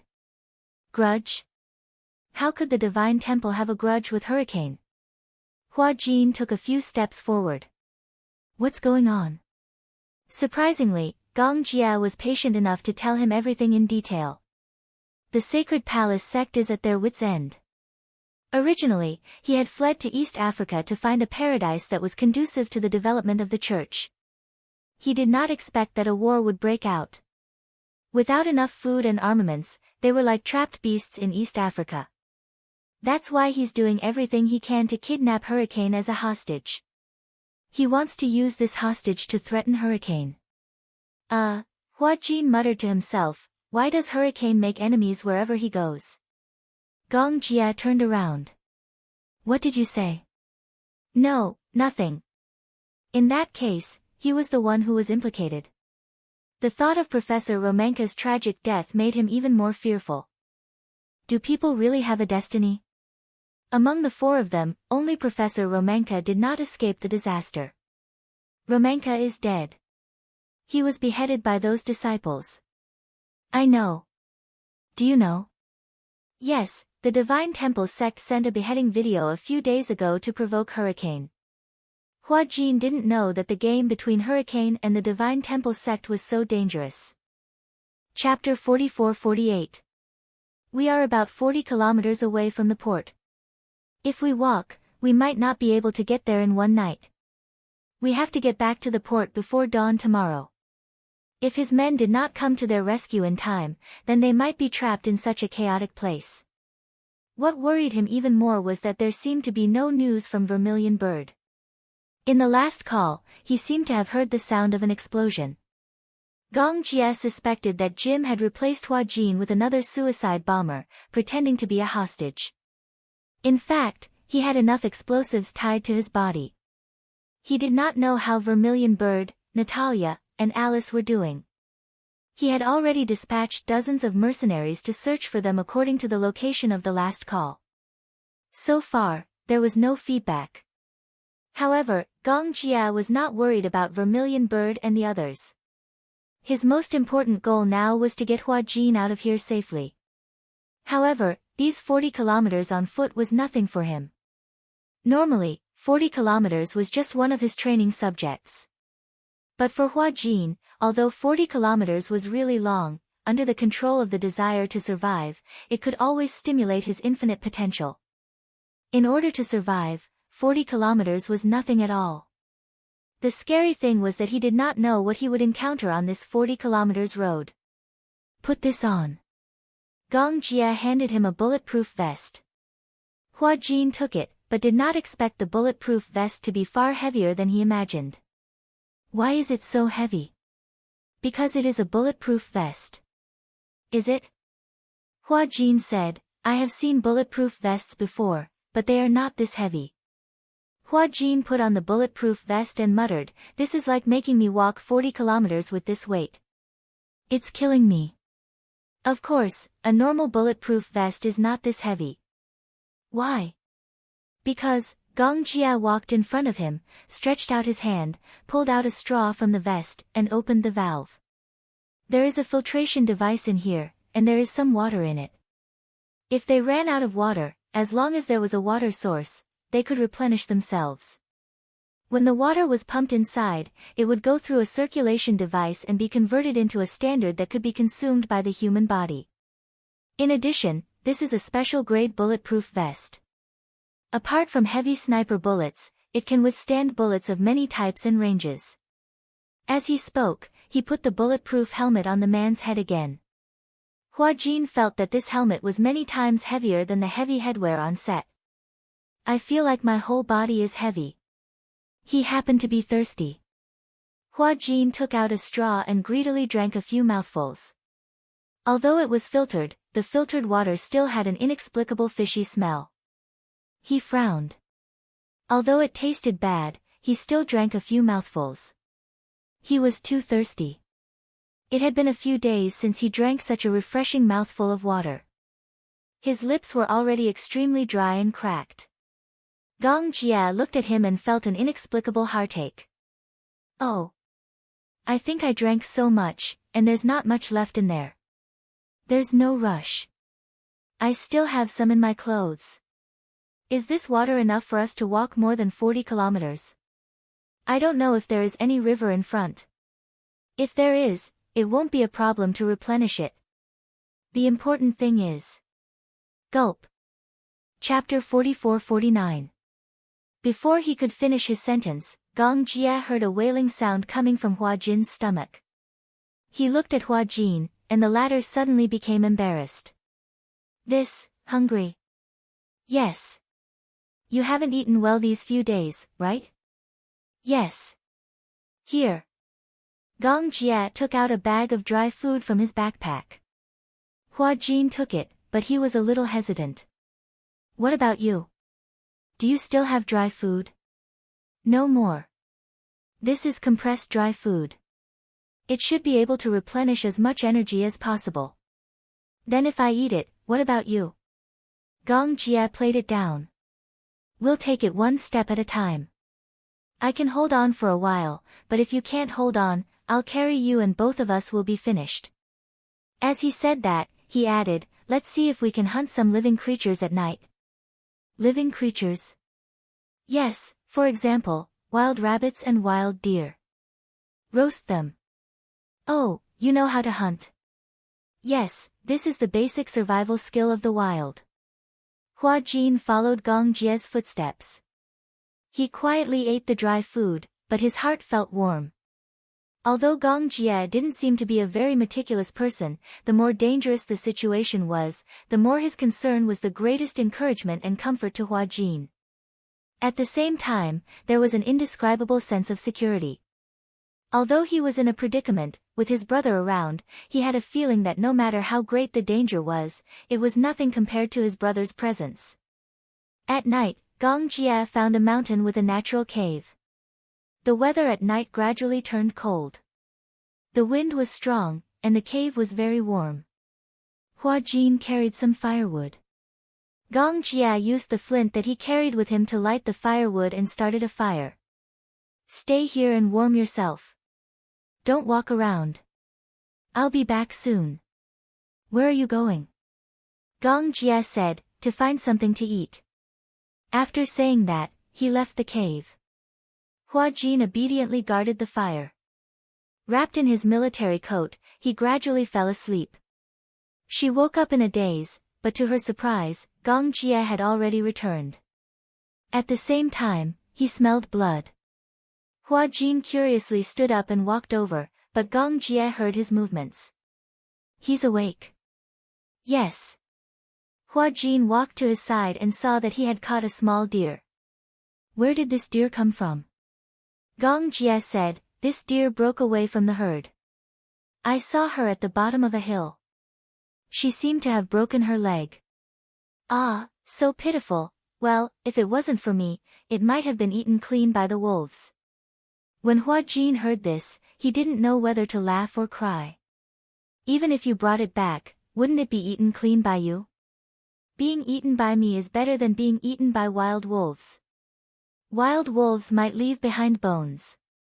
If it was eaten by you, it might not even have a complete corpse. Gong Jie looked at him unhappily.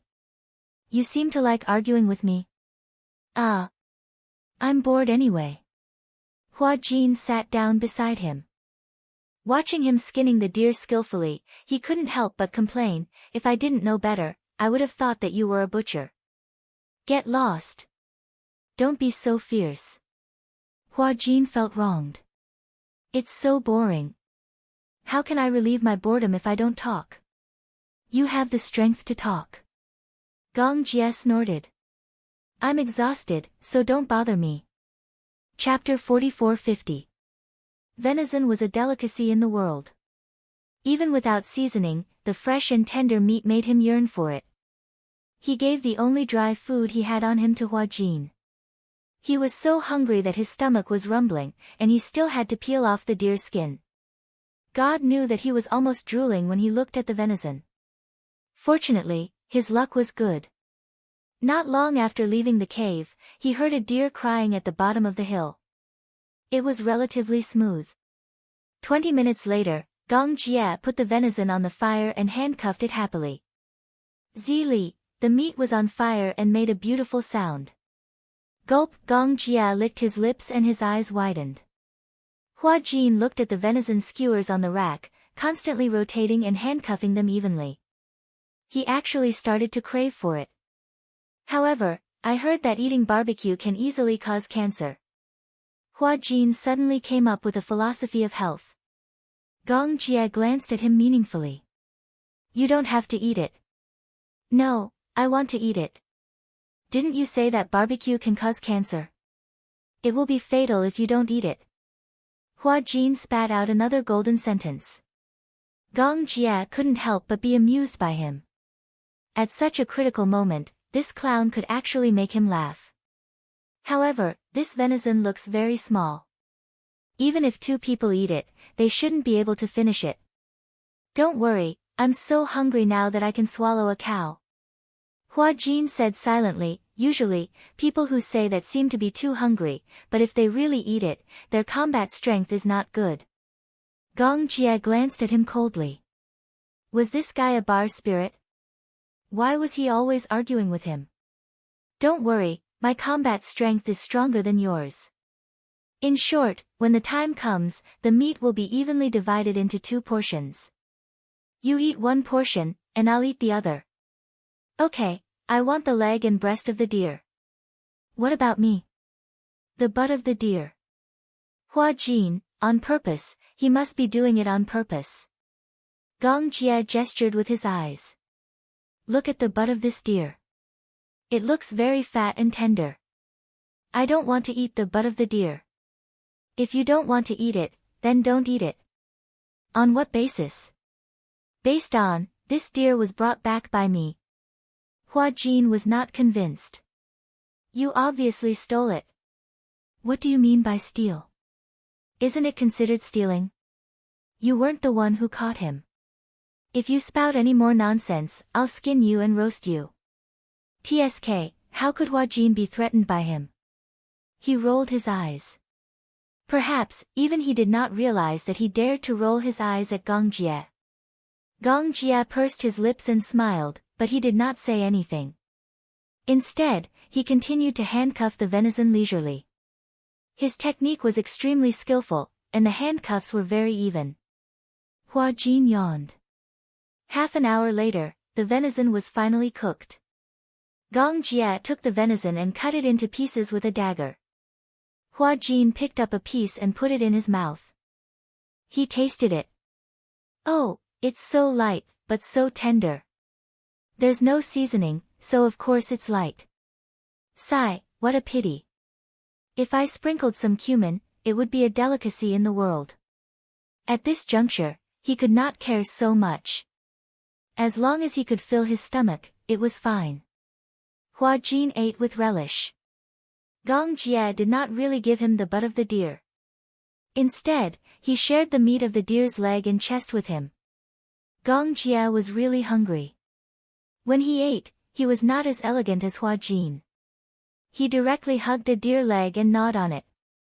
Hua Jin was really shocked by his table manners. He silently complained, "The way you eat really looks like the reincarnation of a hungry ghost." Chapter 44-51. After finishing off the remaining meat, Gong Jie and Hua Jin were both full. There were still some leftover meat dregs left. Gong Jie threw these into the fire. They had already eaten as much as possible. They couldn't finish the meat. After a night, the meat would also rot. If they continued to leave it, the fragrance would attract some stragglers or other wild beasts. To be safe. When Hua Jin was about to fall asleep, he vaguely felt someone put a jacket on him. He opened his eyes in a daze and saw Gong Jie walking out. Where are you going?" Hua Jin asked in a daze. "I'm going to get some firewood." "You sleep first." Gong Jie's calm tone made him feel inexplicably at ease. Hua Jin couldn't care less about sleepiness. He hadn't slept well for several days. Therefore, as soon as he closed his eyes, he fell asleep as if he had fainted. When Gong Jie came back with the firewood, Hua Jin was already sleeping soundly. He walked over and surrounded the fire with firewood. Then, he lay down beside Hua Jin. With a thud, Hua Jin's body tilted and his head rested on Gong Jie's shoulder. Gong Jie turned to look at him. His face was right in front of her. Even when he was asleep, he was very quiet and could even be said to be well behaved. A peaceful sleeping face, just like a little puppy. He actually described him as a little puppy. If Hua Jin was awake and could hear his inner thoughts, he would be so angry that he would bare his fangs and brandish his claws at him. It was unbelievable. Gong Jie breathed a sigh of relief. He never thought that he would risk his life for someone other than Yun Shishir. When he found out that Hua Jin had been kidnapped, he was almost instinctively anxious. Even before this incident, Gong Jie didn't know that this guy had already occupied such a deep-rooted position in his heart.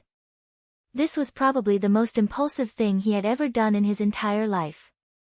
He had staked everything on a single throw, putting himself in such a dangerous situation without considering the consequences. However, the moment he saw Hua Jin, all the anxious voices in his heart and mind calmed down. Gong Jie exhaled deeply and closed his eyes.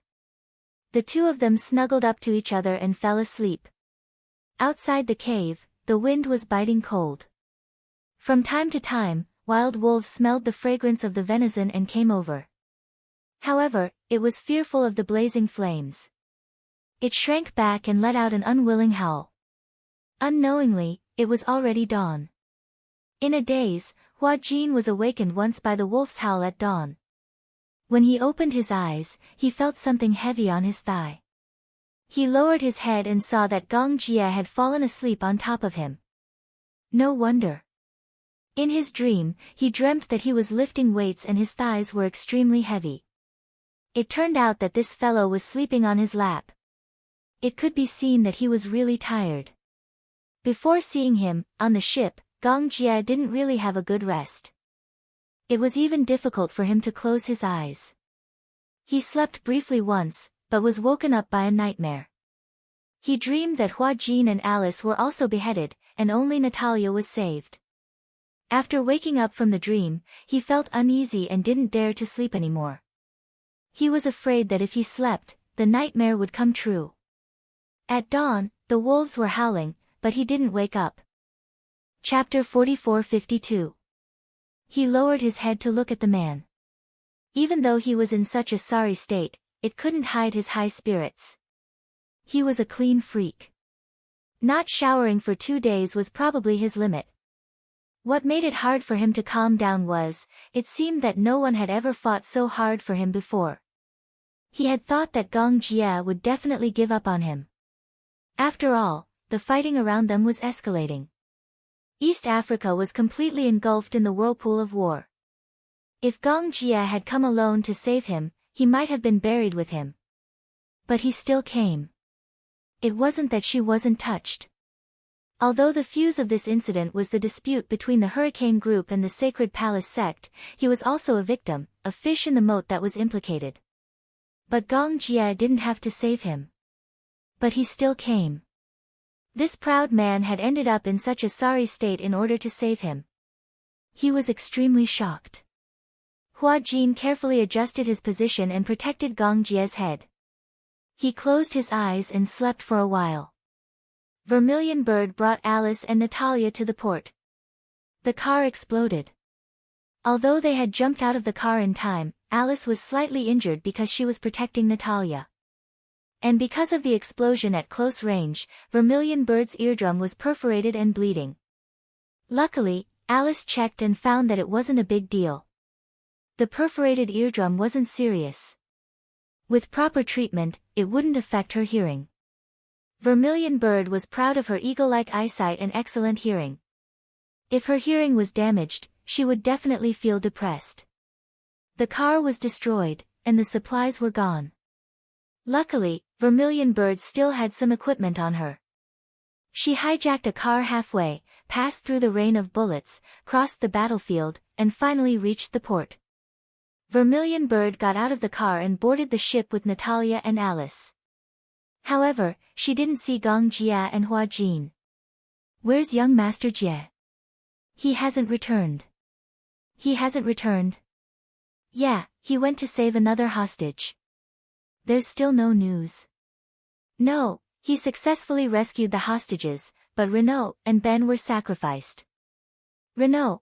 Vermilion Bird frowned when she heard this. Alice's heart sank when she heard this.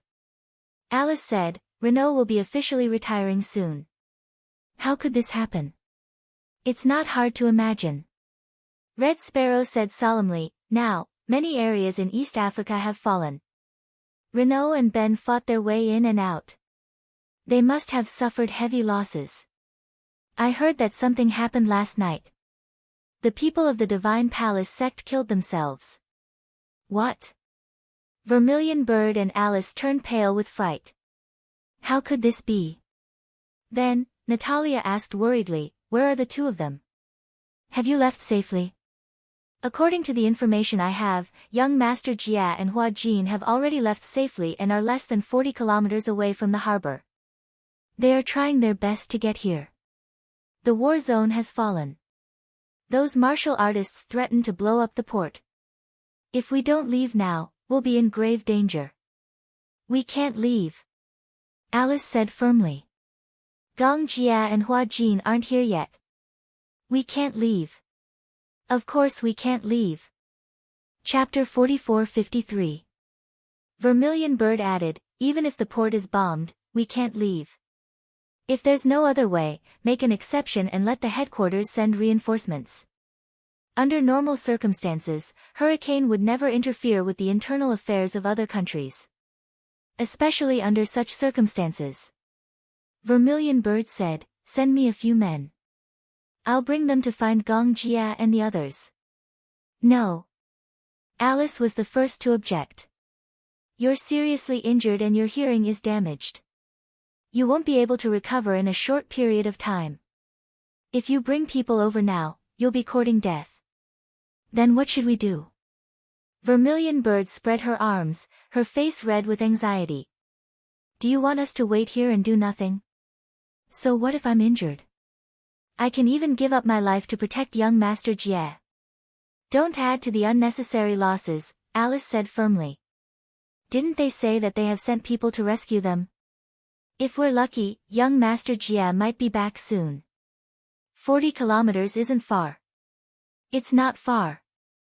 Vermilion Bird suddenly became agitated.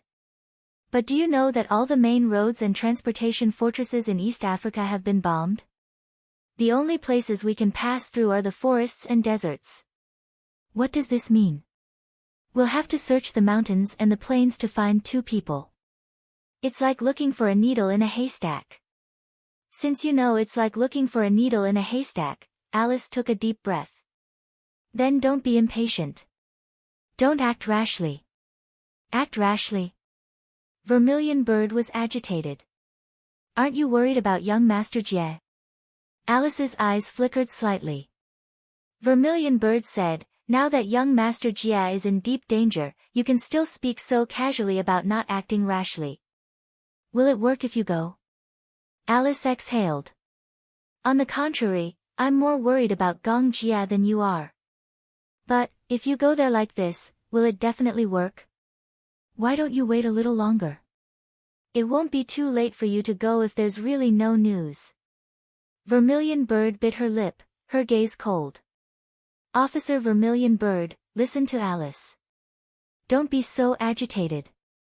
Young Master Jia also has the ability to protect himself. He also has outstanding experience. In a place like this, he definitely knows how to protect himself. Vermilion Bird was extremely angry. She walked to the railing and ruthlessly punched the railing. The sound of flesh hitting flesh was so clear. Vermilion Bird, I understand your feelings. Alice walked to her side with a complicated expression and gently patted her shoulder. I'm worried about Gong Jia, just like you. But look at how dangerous it was on our way here. You've lost so much of your stamina, and you're injured. If you go over, it'll be a meaningless sacrifice. Why don't you let someone else go? Besides, I've already said that I've already sent people to look for Gong Jia and Hua Jin. Don't worry. The Vermilion Bird lowered its head and closed its eyes, but did not speak. The bloodstains on her golden hair had already dried up. Together with her sweat, they stuck to her cheeks, making her look incomparably miserable. After a long while, she said gloomily, got it, so thirsty. Hua Jin followed behind Gong Jia without stopping for a moment.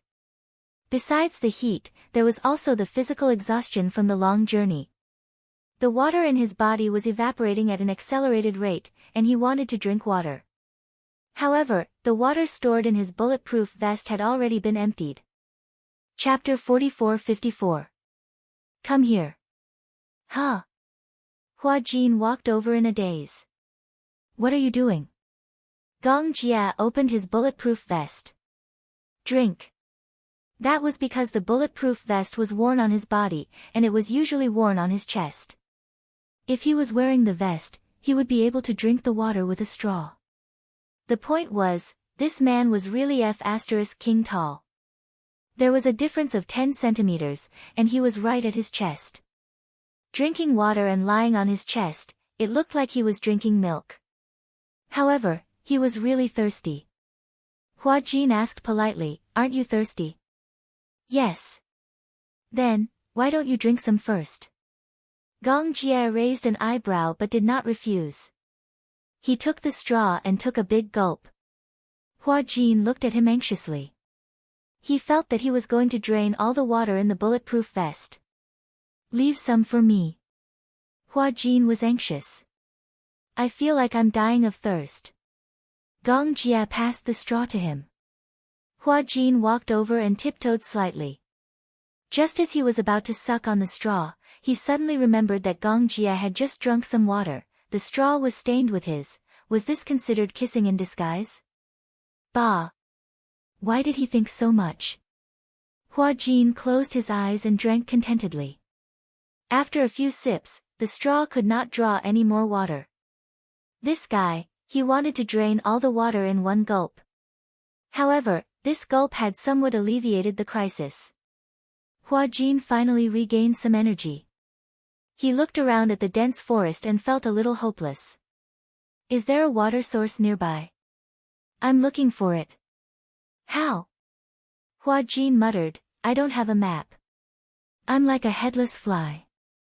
Gong Jia suddenly stepped on the soil on the ground. Do you see the soil? Moist soil, ants, and earthworms. This means that there's a water source not far from here. Oh, That's amazing. Gong Jie continued, however, in some areas with high mineral content, perhaps the heavy metal content is too high. Drinking it directly is definitely not good for the body. Therefore, although this kind of water can be drunk directly, it must be precipitated and purified before drinking it. So, when you see a water source, draw the water into your bulletproof vest to purify it first. Don't drink it in a hurry, or you'll die. If you drink too much, you'll have diarrhea and become dehydrated. When it came to surviving in the wild, the worst thing was diarrhea, which would increase the loss of water content. The two of them walked one after the other. Sure enough, not long after, Hua Jin vaguely heard the sound of trickling water. I hear the sound of water. Hua Jin said excitedly, there should be water nearby. Yes. Hua Jin followed the direction of the sound of the water and walked in front. Gong Jie couldn't help but stop him. Slow down. What if you fall? Only then did Hua Jin slow down. After walking for a few dozen meters, they finally saw a small stream. Gong Jie walked down and first checked the water quality. It was actually drinkable. He cupped the stream water and took a sip. It was slightly sweet. Wow! It's delicious. It was even better than mineral water. Hua Jin directly buried his head in the water, opened his mouth wide, and drank to his heart's content. Gong Jie drank more elegantly. He cupped the water and drank it sip by sip. Even if he was at the end of his rope, he still maintained his elegant posture. Chapter 44-55. Hua Jin imitated his actions. He took out the water pipe and slowly pumped out the water. As more and more water was pumped out, Hua Jin gradually felt that the bulletproof vest was getting heavier and heavier. Wow! It's so heavy. Gong Jie said, later, be careful when you walk. Don't step on the trap. Along the way, Gong Jie found a few traps used to hunt rabbits and deer. They were probably set up here by the locals. However, this kind of trap was the most old-fashioned kind. Generally, the more advanced traps would catch the prey without causing too much damage. In this way, most of the prey caught would be alive and the meat would be fresh and tender. However, this kind of old-fashioned trap would have infinite strength once it caught something. It was extremely difficult to break free. The prey would die from excessive blood loss. When that happened, the blood would coagulate, and the freshness of the meat would be affected. Got it. Hua Jin filled the bulletproof vest with water and screwed on the valve. After replenishing their supplies, the two of them continued on their journey. They carefully passed through the forest. There was a boundless plain without any shelter. Gong Jie became more and more nervous and cautious. According to experience, such a plain was a shortcut to the war zone. The combatants would use transport vehicles to continuously transport soldiers to the war zone. Therefore, someone would fill this place with landmines. Once the vehicle crossed the line and detonated the landmines, it would immediately flip the vehicle upside down. The landmines were not powerful, but it was enough to blow people up. Gong Jie said, when you walk, look under your feet. If the soil under your feet is sparse, it means that there may be landmines buried. Try to stay as far away as possible. When Hua Jin heard this, he suddenly became nervous. There's such a thing. Yes. Gong Jie pointed at a layer of overturned soil not far away and walked over. Do you see this pit? Hua Jin walked over and saw Gong Jie pulling out a fuse from the pit. This is a landmine that has been detonated. There are some bloodstains on the side. It seems that it has been stepped on. It's too scary. Hua Jin was still scared. I don't dare to walk. Gong Jie said, follow behind me. Alright, Hua Jin stuck closely behind Gong Jie. Gong Jie said, do you have to stick so close? Didn't you tell me to stay close? But you don't have to stick to me, do you? Hua Jin took half a step back. Anyway, be careful. Gong Jie held the Fama's rifle and looked through the 4x scope, but he didn't see anyone crouching. They weren't wearing government or anti-government uniforms. No matter which side they encountered, it was extremely dangerous. It was fine that the war hadn't completely broken out. Once it fully erupts, it doesn't matter if you're an armed person or a civilian, as long as you're not in the same team, you'll be shot to death. Give me a weapon too. Gong Jia turned around and was a little surprised. You know how to shoot. I've acted in war dramas before, so the crew organized systematic drills. Gong Jia casually handed over a Desert Eagle to him. Hua Jin fumbled around, loaded it, and then pulled the trigger. But he didn't expect the trigger to be lighter than he imagined. Gong Jia immediately turned around and aimed his gun at the empty space beside him. Chapter 44-56. The dirt and dust that was stirred up made the two of them covered in dust. Gong Jia's eyes were about to spit fire. If he had been a little slower, the bullet would have pierced his abdomen. Are you crazy? Why are you shooting at me? Hua Jin's face was red with embarrassment. I didn't expect the trigger to be so light. I almost died in your hands. Gong Jia was still in shock and stared at him. Put the safety on. Oh. Angrily, Hua Jin put the safety on the gun and carefully guarded it. Gong Jia frowned. Don't touch it unless it's a critical moment. I know. I'm sorry. Hua Jin muttered with a distressed expression. He was scared to death just now and felt that he was holding him back. He thought that if he was not a burden, Gong Jia would not have such a hard time leaving. His stamina was really lagging behind. Even so, Hua Jin gritted his teeth and followed Gong Jia closely. After walking for some time, Gong Jia raised his hand and looked at his watch. The watch was equipped with a smart GPS system. They were about 30 kilometers away from the port. Bad luck. There were no cars on the road. If there was one with wheels, it would reduce the burden of the journey. So tired, the two of them had already traveled 10 kilometers. Along the way, Hua Jin could not bear to drink water. The skin on his lips had peeled off a few layers. Gong Jia sat down and touched his stomach. He was hungry after such a long time of physical exhaustion. However, he did not have any dry food with him. He could only take out a straw and drink some water. After resting for a while, they continued their journey. Hua Jin walked unsteadily. The scorching sun was on top of his head. His face was red from the heat. If it was in the past, he would have screamed and yelled. His skin was famous for being allergic. He would get sunburned easily after being exposed to the sun for a long time.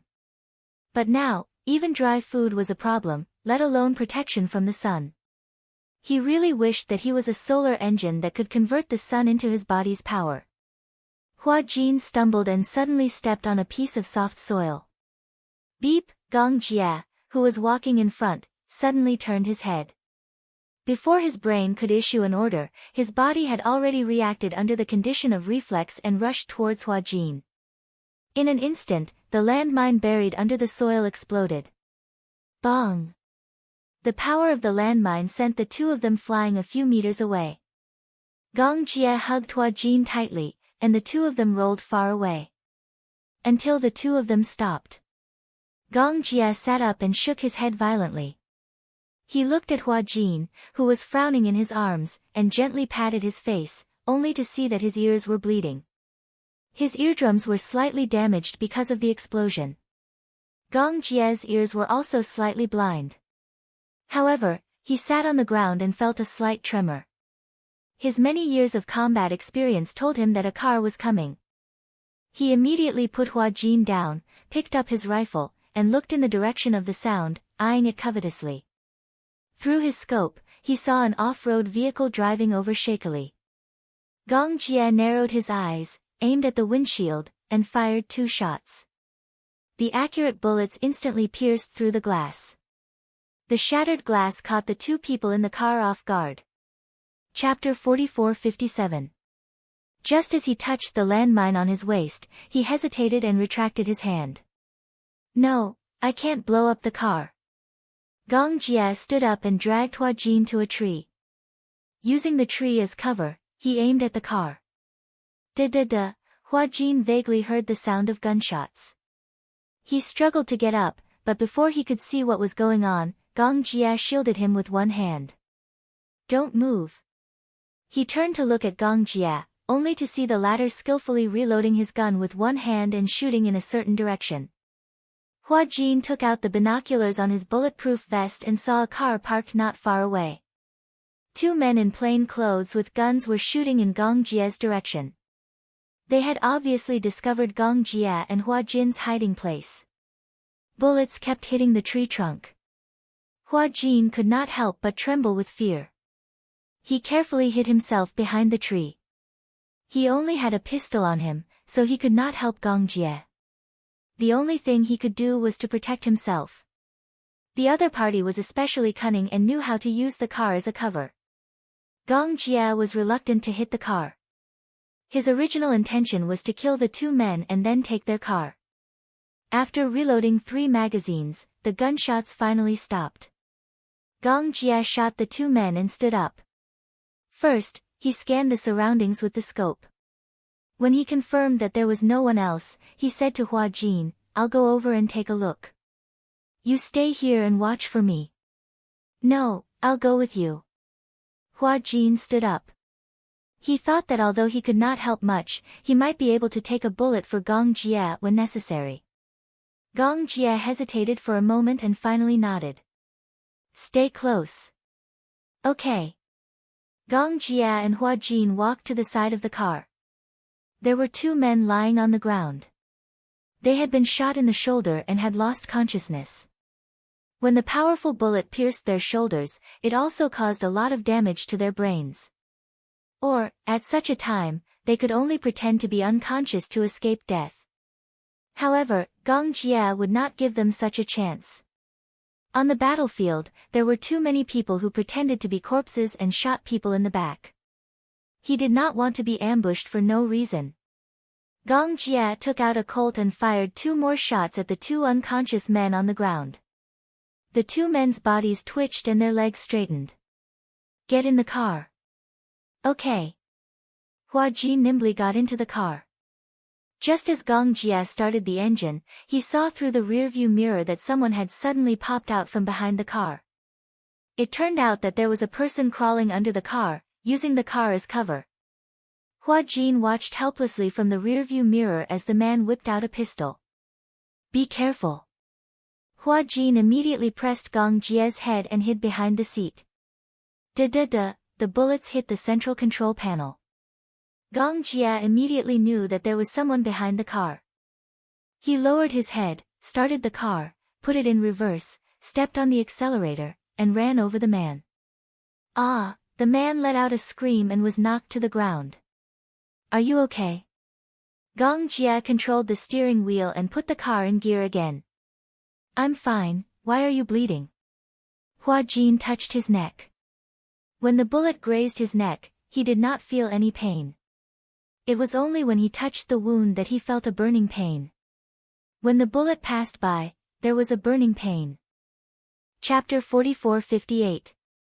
At this time, you still care about whether it leaves a scar or not. Gong Jia's face was full of disappointment. He put the car in gear, stepped on the accelerator, and knocked the man who was struggling to get up to the ground again. The car sped away.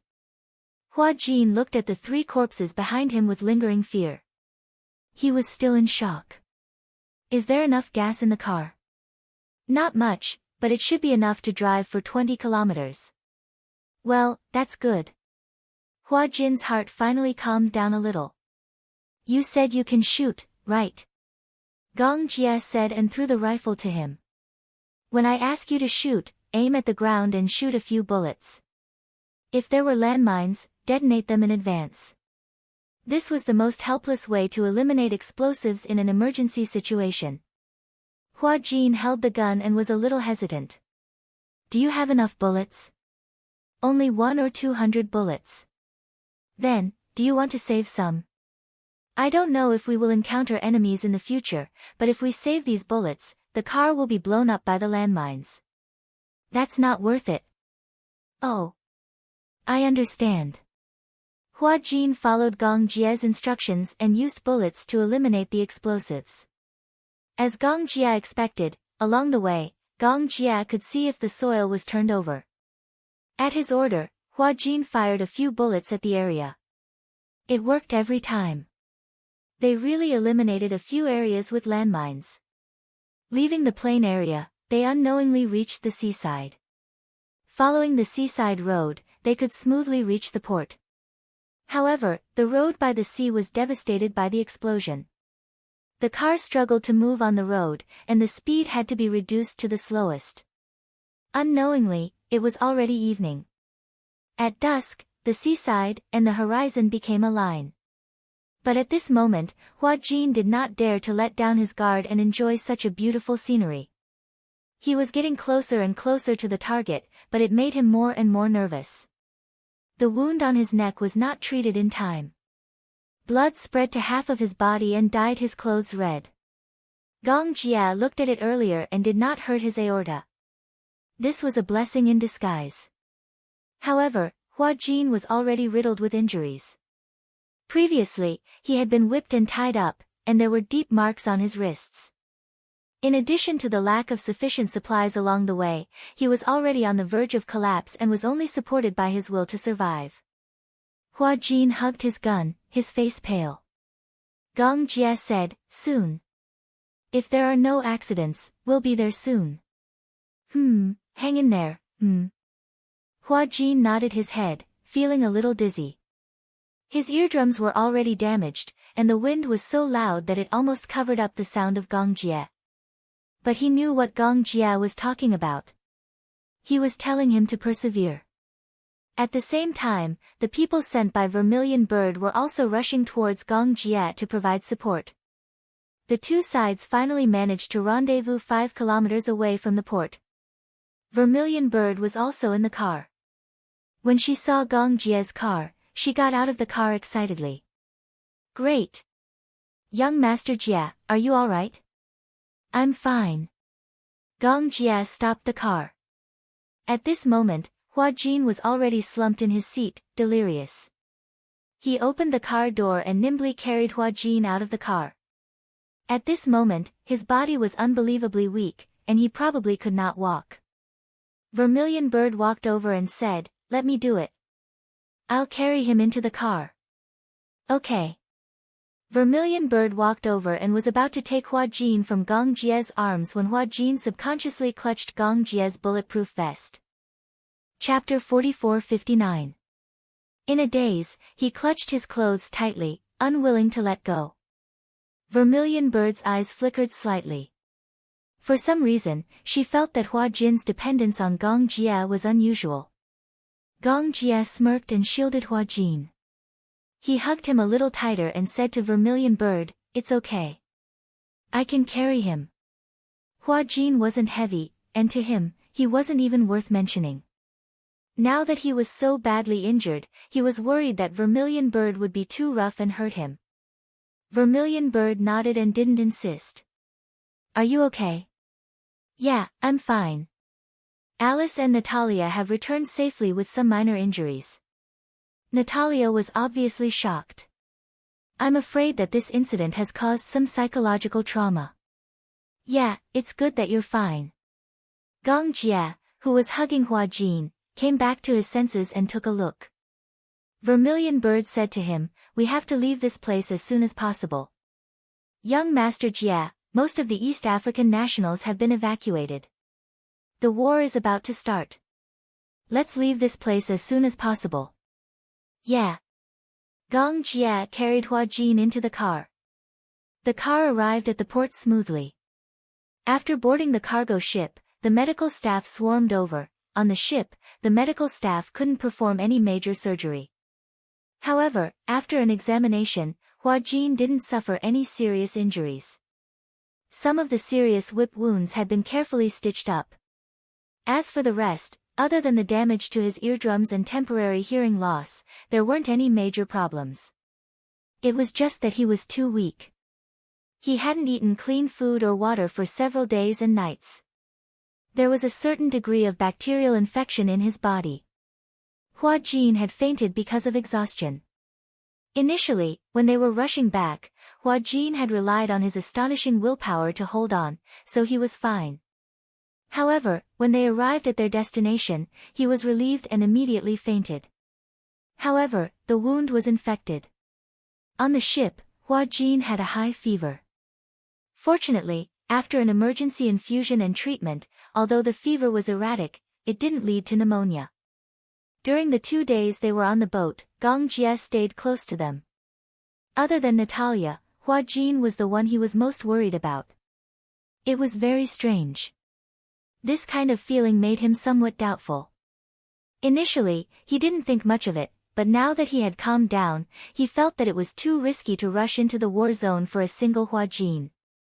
He had never been an impulsive person. Especially since his safety was related to the interests of Hurricane. In the past, he had always acted cautiously. He would always think twice before doing anything. However, she had lost her rationality and judgment when it came to him. Thinking about it carefully, if he hadn't been lucky enough, it would have been as difficult as ascending to the heavens to escape from that predicament. In fact, he was also exhausted. Originally, he should have had a good rest, but Alice said that Hua Jin's situation was not very optimistic. Although his life was not in danger, he had a high fever and they did not know how he was doing. On the ship, the medical facilities were limited, and there was no way to make a further diagnosis. Gong Jie was worried, so he kept watch. When he was tired, he would lie beside him or at the end of the bed to rest for a while. In addition to resting, he was also studying. Studying the heart that even he himself could not understand. At first, he had an inexplicable hostility towards Hua Jin. Chapter 4460. He thought that this was an invasion of territory.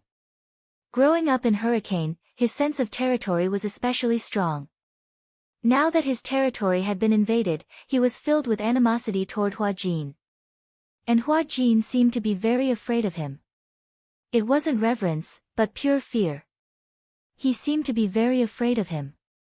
Perhaps it was because of his identity, or perhaps it was because of the murderous aura on his body.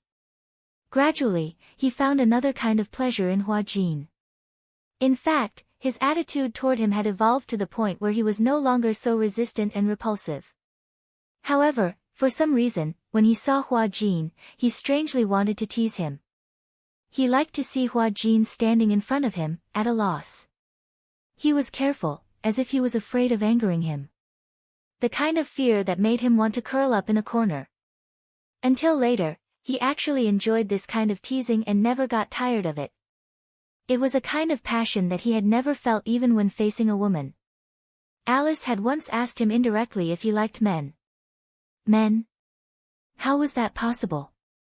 He didn't like men, but in terms of relationships, because he was busy with work, he was a blank. It wasn't that he wasn't interested in women, it was just that his interest was weak. He was a man with a strong desire to conquer. Other than his career, no one else could arouse his urge to conquer. Hua Jin seemed to be an exception. He was happy to conquer him. When Hua Jin woke up, it was already 5 days later. When he opened his eyes, he found himself in a very large room. The curtains were fluttering, and fresh air kept drifting in through the window. He moved his fingers. Other than his fingers, the rest of his body seemed to have stiffened. His entire body was like a broken stone. His head was heavy, and his body was light. He had no idea how long he had been lying there. In fact, he had been lying there for 5 days and 5 nights, relying on the infusion to maintain himself. After lying there for a long time, his limbs were so stiff that he couldn't feel them. Hua Jin tried to sit up. Suddenly, a voice came from beside him. "You're awake." Ah! Hua Jin was so scared that he let out a short cry. He turned his head and saw Gong Jie sitting by the bed, looking at him with raised eyebrows. "You? Why are you here?" "I've been watching over you for 5 days, Gong Jie said with his legs crossed. "If you didn't wake up, I thought you were going to die. Is that how you talk to an injured person?" Hua Jin muttered, "Have I been lying down for 5 days?" Yes, even when you were unconscious for 2 days and 7 days on the ship, I was already prepared for you to become a vegetable. Hua Jin didn't know whether to laugh or cry. Wait a minute, you've been guarding me for 5 days? He could not help but express his doubt. The young master of the Gong family had actually waited for him for 5 days. For 2 days on the boat, I've been guarding you for 7 days. Hua Jin was even more suspicious. Why couldn't he believe that Gong Jie had such patience? Gong Jie gave him a sidelong glance. What's wrong? Nothing. I'm just hungry, I'll ask someone to prepare the meal. The Gong Jie rang a bell. Not long after, a servant came up with a nutritious meal. There was nutritious porridge, oatmeal, and some steamed vegetables. Most of them were still liquid food. This is so plain. If you eat something too stimulating, your stomach will collapse. In that case. All right. Hua Jin raised his trembling hand but realized that he couldn't even hold the spoon. He was exhausted, he looked at Gong Jie anxiously. Chapter 44-61. Oh. Gong Jie took the spoon away and pushed the bowl of porridge in front of him. Ah. Lick it. Lick? Have you ever seen a puppy lick water? Gong Jie held his chin elegantly. The porridge is not hot. It's okay to lick it. Hua Jin snorted and lowered his head, intending to lick and drink it. He was really hungry. When Gong Jie saw this, he immediately took the bowl away. Hua Jin was unhappy. What? Stop fooling around. I'm really hungry. Gong Jie held the bowl of porridge and stirred it with the spoon. Beg me, I'll feed you. Pervert. Hua Jin took a deep breath and smiled hypocritically. I beg you. I can't feel your sincerity. Boss. Hua Jin continued to show a charming smile. I beg you, feed me. Because of his charming smile, even Gong Jie couldn't help but fall into a trance. After being stunned for half a second, he pursed his thin lips and scooped a spoonful of porridge to his mouth. Hua Jin took a bite and let out an ah. It's so sweet. The porridge was actually sweet. In the past, he was famous for being a salty person. He always thought that porridge was either tasteless or salty. This was the first time he tasted sweet porridge. It was as if coconut milk was mixed in. It was very delicious. It's delicious. Eat more if it's delicious. Hua Jin was touched. Since he was young, it seemed that there were very few people who served him porridge, especially a young master like Gong Jie. It was a rare opportunity to be served by him. It was an honor. I didn't expect sweet porridge to be so delicious. Do you want to try it too? Under his encouragement, Gong Jie also took a sip. He raised his eyebrows but didn't say anything. However, it was delicious. Isn't it sweet? After drinking a few mouthfuls of porridge, his empty stomach finally eased a little. Gong Jie fed him very slowly. After all, for someone like him who had not eaten for a long time, his stomach was already very sensitive and weak, so he had to drink more slowly. Hua Jin looked at the way Gong Jie fed him seriously, and his heart was indescribably moved. Hua Jin lowered his head. Thank you. Thank you. Gong Jie looked at him. What are you thanking me for? Thank you for taking care of me these past few days, and you risked your life to save me. If not for him, he would have been burned alive by those bastards. Thank you. Gong Jie's lips curled into a smile with a hint of displeasure. How are you going to thank me? He had intended to thank him, but he did not expect Gong Jie to ask such a question. How should I thank him? Just these 2 words. Gong Jie was obviously skeptical about his so-called gratitude. Hua Jin also felt that he approved of it. Gong Jie seemed to be unable to express his sincerity with just the 2 words, thank you, for taking care of him. However, how should he thank him? Gong Jie came from a privileged background. As the chief commander of the hurricane group, he seemed to have nothing to worry about. Perhaps in his eyes, the gratitude that he could give him was not even worth mentioning. How do you want me to thank you? He might as well let him make a request. Gong Jie dismissed it with a smile. That depends on how sincere you are. Otherwise, Hua Jin made a decision that he regretted very much. How about I give myself to you? After he said that, he was amused by his own joke. Gong Jie did not laugh, but his gaze deepened. The porridge bowl was suddenly put down. Chapter 44-62. Hua Jin was shocked by his serious expression. He retreated and retreated until his back touched the bed. There was nowhere to hide. He swallowed nervously. This man couldn't have taken it seriously, right? Or was he just trying to scare him? This man seemed to really like to scare him and tease him. While his mind was in a mess, Gong Jie got closer and closer. In the blink of an eye, his handsome face was so close that he could not escape. Devote yourself to me.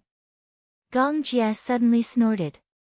His breath, which was like orchids, attacked his face and lips unscrupulously, making his heart beat faster. Hua Jin's breathing was about to stop. Gong Jie, that's what you said. Gong Jie's voice became hoarse and deep, but it was extremely sexy. When he said this, his Adam's apple moved clearly, as if he was prepared for something. Hua Jin did not know why, but his whole brain was pulled into a mess. In the next second, Gong Jie lowered his head. His thin lips were slightly opened and gently but tremblingly covered his lips. His lips were inexplicably cold. However, when his thin lips were slightly opened, the temperature between his lips and teeth was like magma, almost melting his lips. He kissed him. Such a realization subverted all of Hua Jin's willpower. He wanted to struggle, but his hand, which had been in a coma for 7 days, did not have the strength to lift it, let alone resist his invasion. This way, Gong Jie could casually taste him. There was still a little sweet porridge left on his lips. He kissed the small and cute rice together. The sweetness in his mouth, he did not know if it came from the remnants of the sweet porridge or from the taste between his lips and teeth. Gong Jie, Hua Jin called out his name in a daze. Gong Jie, however, turned a deaf ear. When he kissed him, perhaps only then did he realize that he had been planning this for a long time. Hua Jin could not tell if the man was being serious or just teasing him with the kiss that he had been planning for a long time. Ugh, Hua Jin couldn't hold on any longer and slipped onto the bed. Gong Jie bent down and took advantage of the favorable position to go deeper and deeper. Kissing him felt so sweet. At first, he was only testing the waters by lingering on his lips. Slowly, he became dissatisfied and gently pried open his teeth. Ugh, a sweet and fragrant breath overflowed from between her lips and teeth. He tasted it to his heart's content, as if he was tasting a cup of thick tea or a fragrant dessert. Gong Jie pinched his face, but he didn't want to hurt him, so he loosened his grip. Just as Hua Jin was out of breath, he finally let go of him. At this time, Hua Jin was already fiercely stunned, and his entire body was stiff to the point he was unable to move. Yes, it's very sweet. Gong Jie looked into his eyes and smiled. It's sweeter than porridge. Hua Jin's face lit up at the mention of these words. He blushed, and his face looked like it was on fire. He had too many questions to ask, but there were too many uneasiness that he had nowhere to ask. Gong Jie straightened up and saw that Hua Jin was motionless. He knew that his sudden kiss seemed to have frightened him quite a bit. A joke, as if it was too big. Hua Jin's mind was in a mess.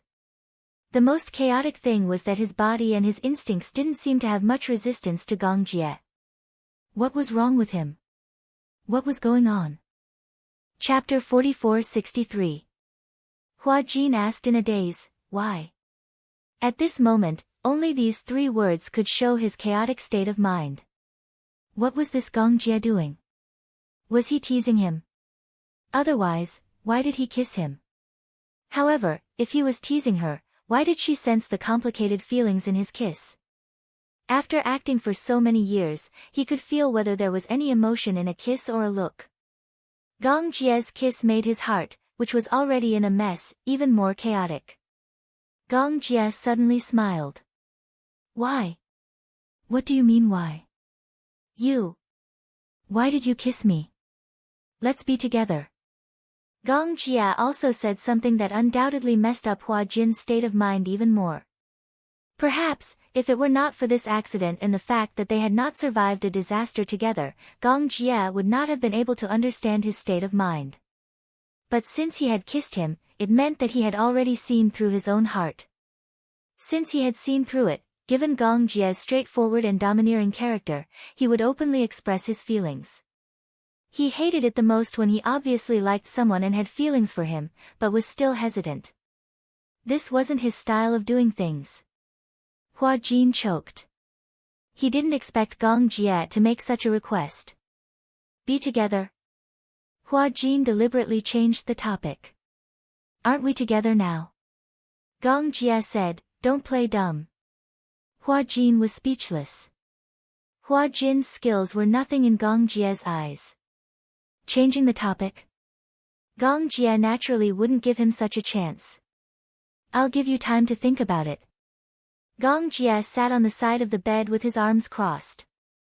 Rather than saying that he was giving him time to think about it, it was better to say that he was forcing him to give in. It was domineering and domineering. This was Gong Jie. Hua Jin lowered his head. His thoughts were still in a mess. In less than 5 seconds, Gong Jie turned his head and asked, have you made up your mind? It hadn't even been 5 seconds. He only asked if she had made up her mind. Didn't you say you would give me time to think about it? Gong Jie raised his wrist and looked at his watch. It's been half a minute. You call this giving me time to consider? What else? How long do you want? Gong Jie raised his eyebrows. It's just a few words. How long do you need to think about it? 1 day? 1 month? A year? If you agree, it's good. If you don't, it's bad. Hua Jin asked curiously, what if I agree? Then let's be together. What if I don't agree? You can't escape. Can't escape. Hua Jin complained, am I prey? We'll be together sooner or later. Hua Jin finally broke down. Then why did you ask me to consider it? We're going to be together sooner or later anyway. When Gong Jie heard that, he smiled and gently put his arm around the back of his neck. You're quite self-aware. Since we're going to be together sooner or later, then there's no need to hesitate. Hua Jin really didn't know how to answer. My mind is a little messy. I'm tired and sleepy. I want to rest for a while. Oh. Gong Jie stood up and ordered the servants to clear the plates. Then he said to him, have a good rest then. Hua Jin didn't say a word. He let him cover him with the blanket, lay on the bed, and closed his eyes. He heard the door close. Gong Jie left. Hua Jin closed his eyes and forced himself to fall asleep quickly. Chapter 44-64. He recalled how the two of them had first played a punishment game and touched each other's lips through a tissue. He also recalled every scene with him, until they were in East Africa. Especially when he thought of how he slept so peacefully on his lap and how touched he was when he risked his life to save him. If he didn't like him enough, how could a proud man like Gong Jie bear so many dangers for him, weave through the rain of bullets and appear in front of him? Gong Jie liked him. This knowledge completely subverted Hua Jin's rationality. It wasn't that he had never been liked by a man. However, there had never been a time when it was as shocking as Gong Jie's words. Hua Jin recuperated in bed for a few days. During this period, Gong Jie didn't come again. Alice also came to see him and told him about Natalia's situation. Natalia changed into a typical psychological trauma after a kidnapping. After all, she was still such a young child. She had witnessed Professor Romanka's throat being cut and beheaded with her own eyes. That bloody visual stimulation had become a nightmare in her heart until now. These few days, Alice, Yu, and Gong Jia took turns to accompany her. Natalia's psychological trauma was very serious. It could be seen from her sleep. Often, in the middle of the night, she would suddenly wake up screaming and crying because of nightmares. She would lock herself in the room alone. Whenever someone walked around outside the door, she would be so scared that she would hide under the bed and tremble. Once, when Alice drank red wine, she looked at the scarlet liquid as if she was looking at blood. Natalia was so agitated that she started crying. When she saw ropes, iron things, especially iron chains, she would subconsciously hide far away. After being tortured by nightmares for a long time, Natalia had a high fever and lay in bed for a long time. Gong Jia had to accompany her all the time. Therefore, he rarely came to Hua Jin's place. After Hua Jin's fever subsided, he recovered very quickly and was soon able to get out of bed and walk around. When he heard that Natalia had a fever, he wanted to go and take a look. Alice advised him not to go. Why? Because when she sees you, she feels fear. Fear? Hua Jin didn't understand. Why? I don't visit Natalia much anymore. Because you, me, and her are all victims of hijacking. When she sees you, she will think of the time when she was kidnapped and the torture and fright she had to endure. Moreover, she's currently running a high fever and is unconscious. If you go, she might hallucinate that she's still in the Divine Hall sect and hasn't been rescued yet. When she was kidnapped, Natalia had been too desperate. She was so desperate that she felt that they were done for. Even after they returned to Dark Wind Island, Natalia continued to ask Alice if she was dreaming, if she hadn't woken up yet. If she had woken up, would they still be in the hands of the believers of the Temple of Light? Would they still be in that dark, damp, and devoid of freedom in that abandoned basement? Every time this happened, Alice would feel very anxious. Gong Jia is with her now. You don't have to worry too much.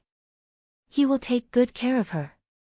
Alice paused for a moment before saying, Shao Jia has changed a lot. He actually knows how to take care of people. When Hua Jin heard the name, Gong Jia, his eyes flashed slightly. Chapter 4465. Alice was an astute person. When she saw Hua Jin's strange expression, she quickly detected it. What's wrong? Why did your expression change when Gong Jia was mentioned? Hua Jin touched his face. Did I? Yes. Could it be that Gong Jia had mentioned that matter to her? Hua Jin asked indirectly, did Gong Jia say anything to you? Oh. Alice's interest was piqued. Do you think he would say anything to me? Hua Jin's expression suddenly became uneasy. How could he have forgotten that Alice was a psychologist? She was the best at reading a person's mind. He felt like he was completely naked in front of her. Even his body was transparent. Whatever he was thinking in his heart was completely seen through by her. Hua Jin, you've become very strange. Could it be that there's a secret between you and Shao Jie?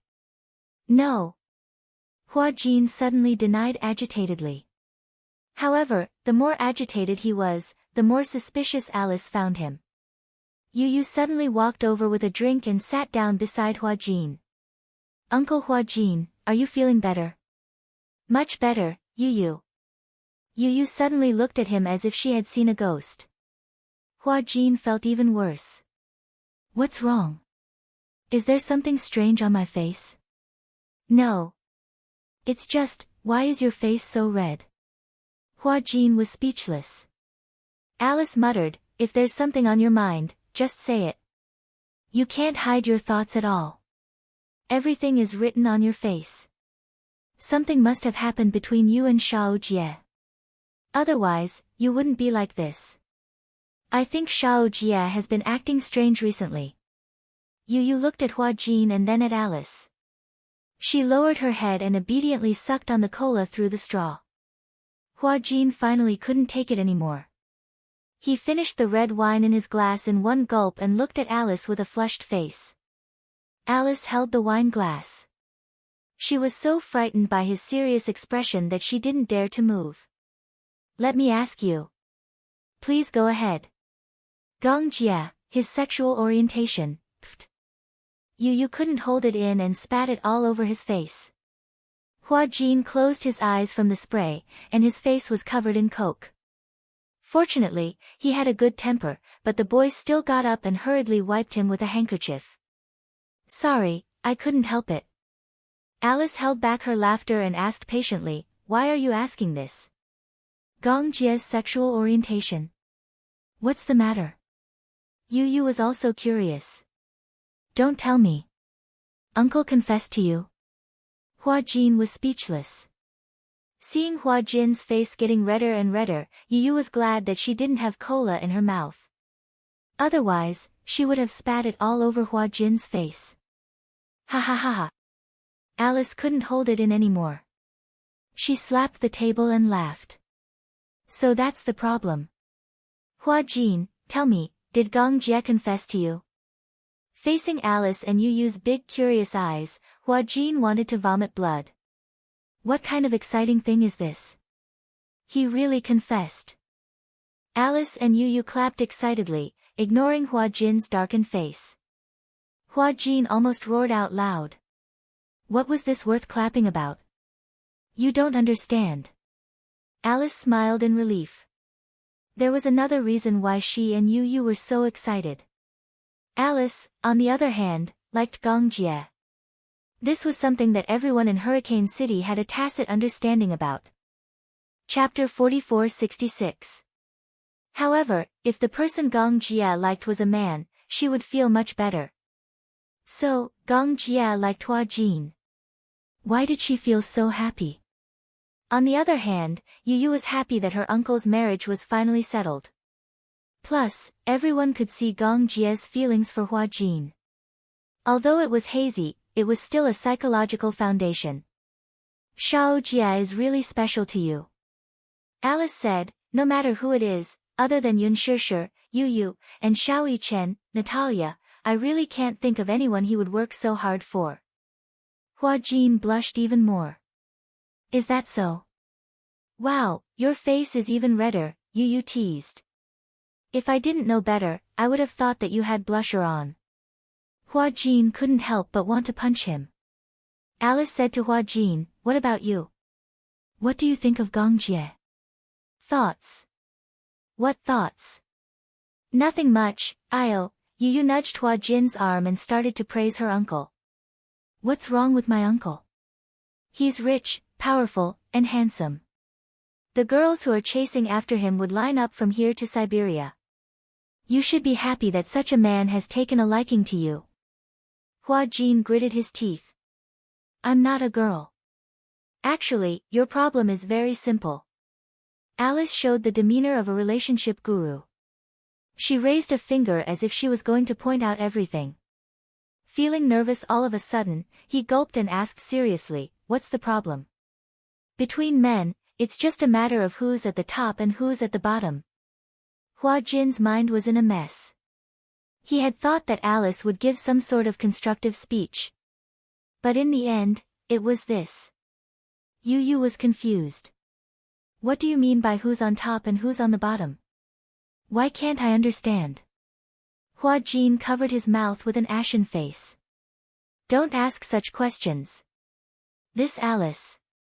Yu was still around. Was she trying to lead Yu astray? Alice said, Hua Jin, don't struggle anymore. Just give in to Shao Jie. Yes. Yu nodded solemnly. Let's do as uncle says. Follow your sister. Hua Jin gulped down a mouthful of red wine in a fit of anger. Two pig teammates. You've just recovered. Don't drink too much. Alice suddenly looked at him with a pitiful expression. I think the reason why you're so worried is because of a sense of powerlessness. What sense of powerlessness? That is, Alice's gaze became even more sympathetic. When you're with Shao Jie, he's obviously on top. You can only be on the bottom. On top. On the bottom? She suddenly blurted out a few unfamiliar terms. Yu was curious. What do you mean? What's on top and bottom? Hua Jin couldn't take it anymore and covered his mouth again. Don't ask such questions. With that, Hua Jin gulped down another mouthful of red wine. Alice and Yu Yu looked at each other, then their gazes fell on Hua Jin. At night, Gong Jia went back to his room after coaxing Natalia to sleep. However, just as he reached the door of the room, he saw a figure leaning against the wall. When he got closer, he saw that the figure was Hua Jin. Gong Jia's lips stiffened. What are you doing here? Hua Jin turned around unsteadily. When he heard the voice, he straightened his body with difficulty. It's you. Chapter 44-67. Why are you here? Hua Jin pointed at him, turned around, and knocked on the door. This is my room. It was obvious that this guy was drunk. Gong Jia cast a sidelong glance at him and raised an eyebrow. Drunk? Drunk? Hua Jin was tongue-tied. Huh? What did you say? You're really arrogant. Hua Jin poked his face with his finger. This action was no doubt akin to stroking a tiger's whiskers. The tiger was still looking at him with his eyebrows raised. He was indifferent to his provocative behavior. Hua Jin poked his cheeks. Gong Jia's skin was very tender, and he even took better care of it than he did. What skincare products are you using? Why is your skin so good? Are you done? Gong Jia stood up straight. Hua Jin could only reach his shoulders. If he didn't stand up straight, he could only reach his chest. He seemed to feel that he wasn't as tall as him and didn't have the confidence to speak. Hence, he tiptoed and puffed out his chest. Why are you so tall? Squat down a little. Gong Jia snorted and lowered his head to look at his eyes. What do you want? To hit you. Dong. Hua Jin's fist landed on his head. It wasn't heavy, but it was definitely not light either. However, for Gong Jia, it was as if his fist had landed on cotton. His alcohol tolerance didn't seem to be good. Gong Jia tried to bear with it and pushed him away. When he was about to open the door, Hua Jin blocked him. What? What are you doing? Hua Jin tilted his head and pointed at him. What do you want to do in my room? Gong Jia didn't know whether to laugh or cry. He reminded him, this is my room. You want to sleep in my room? This is my room. Gong Jia's patience had run out. He opened the door and walked in with him. Hua Jin was carried into the room like a little chick.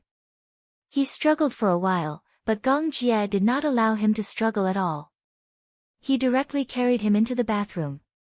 In no time at all, they stripped him of his clothes and threw him into the bathtub. Hua Jin slumped in the bathtub in defeat and did not move an inch. Gong Jia walked out of the bathroom, went to the wardrobe, and took out 2 clean bathrobes. Just as he walked into the bathroom, he saw that Hua Jin had already fallen into the bathtub. Unknowingly, the water had already covered his face. The water entered his nose and throat, causing him to cough a few times. Gong Jia's gaze turned cold. He rushed over and hugged his body a little. You're so drunk. He was dead drunk. How much did he drink? He didn't even know that he choked on the bathwater. Hua Jin's head was very dizzy. After saying, for a long time, his head leaned on Gong Jia's shoulder with a thud, and he stopped moving. He was like a salted fish that had struggled for a long time and finally had a power outage. Gong Jia tried to bear with it. He had not fully recovered yet, but he had drunk so much. Gong Jia had no choice but to fish him out. He covered him with a large bath towel and hugged him. Dawn. Hua Jin woke up because of a hangover. As he had been fasting for so long, his stomach was already weak. Coupled with the fact that he had drunk so much, his stomach hurt badly. It was fine if he did not wake up, but when he woke up, he saw Gong Jia's sleeping face right in front of him. Chapter 44-68. The two of them were so close that he could even smell the fragrance of the body lotion on his body. Hua Jin cautiously lifted the blanket and saw that he was also wrapped in a towel. His head was hurting even more. He seemed to have gotten drunk last night. He was so drunk that he could only remember walking along the corridor unsteadily. He couldn't recognize where his room was. The castle was too big. He was like a lonely soul wandering around. However, he couldn't remember what happened after that. Why was he in Gong Jie's room and on his bed? The scariest thing was that both of them were only wrapped in a towel. What happened after that? Could it be? Hua Jin was so scared that he burped. The smell of alcohol from his breath hit Gong Jie's face. Gong Jie was awakened by the smell of alcohol. When he opened his eyes, the two of them looked at each other. Hua Jin was even more embarrassed. Was it too late for him to close his eyes and pretend to be asleep? You're awake. Gong Jie sat up and held his forehead. Are you sober? I should be awake. Was I very drunk last night? Before Hua Jin could finish his sentence, Gong Jie looked at him coldly. What do you think? Hua Jin suddenly felt guilty. Your body hasn't recovered and you drank so much. Were these words considered as showing concern for him? Hua Jin sat up and patted his face. However, he deliberately kept a distance from him. Gong Jie looked at him and couldn't help but mock him. Now you know to keep a distance from me. You weren't so reserved when you threw yourself at me yesterday. Throw myself at me? Hua Jin resisted the urge to scream and covered his face. What happened between us yesterday? Gong Jie heard and asked, what do you want to happen? I don't want anything to happen at all. What shouldn't have happened has happened. Tisk. Hua Jin sucked in a breath of cold air with lingering fear. Did it really happen? Could it be that he was beastly and ate him up yesterday? Wait, that's impossible, right? Since everything that shouldn't have happened had already happened, then why didn't he feel anything at all? Could it be that he was an acupuncture mushroom? That was impossible. Hua Jin couldn't help but glance at a certain part of his body. Gong Jie's gaze turned even colder. What are you thinking about? And nothing. Hua Jin retracted his gaze in embarrassment and didn't say another word. The atmosphere was very awkward. Gong Jie lay down. He hadn't slept well the whole night, so he planned to make up for it later. This time, Hua Jin was even more embarrassed. I didn't do anything. Gong Jie interrupted him. I didn't say that.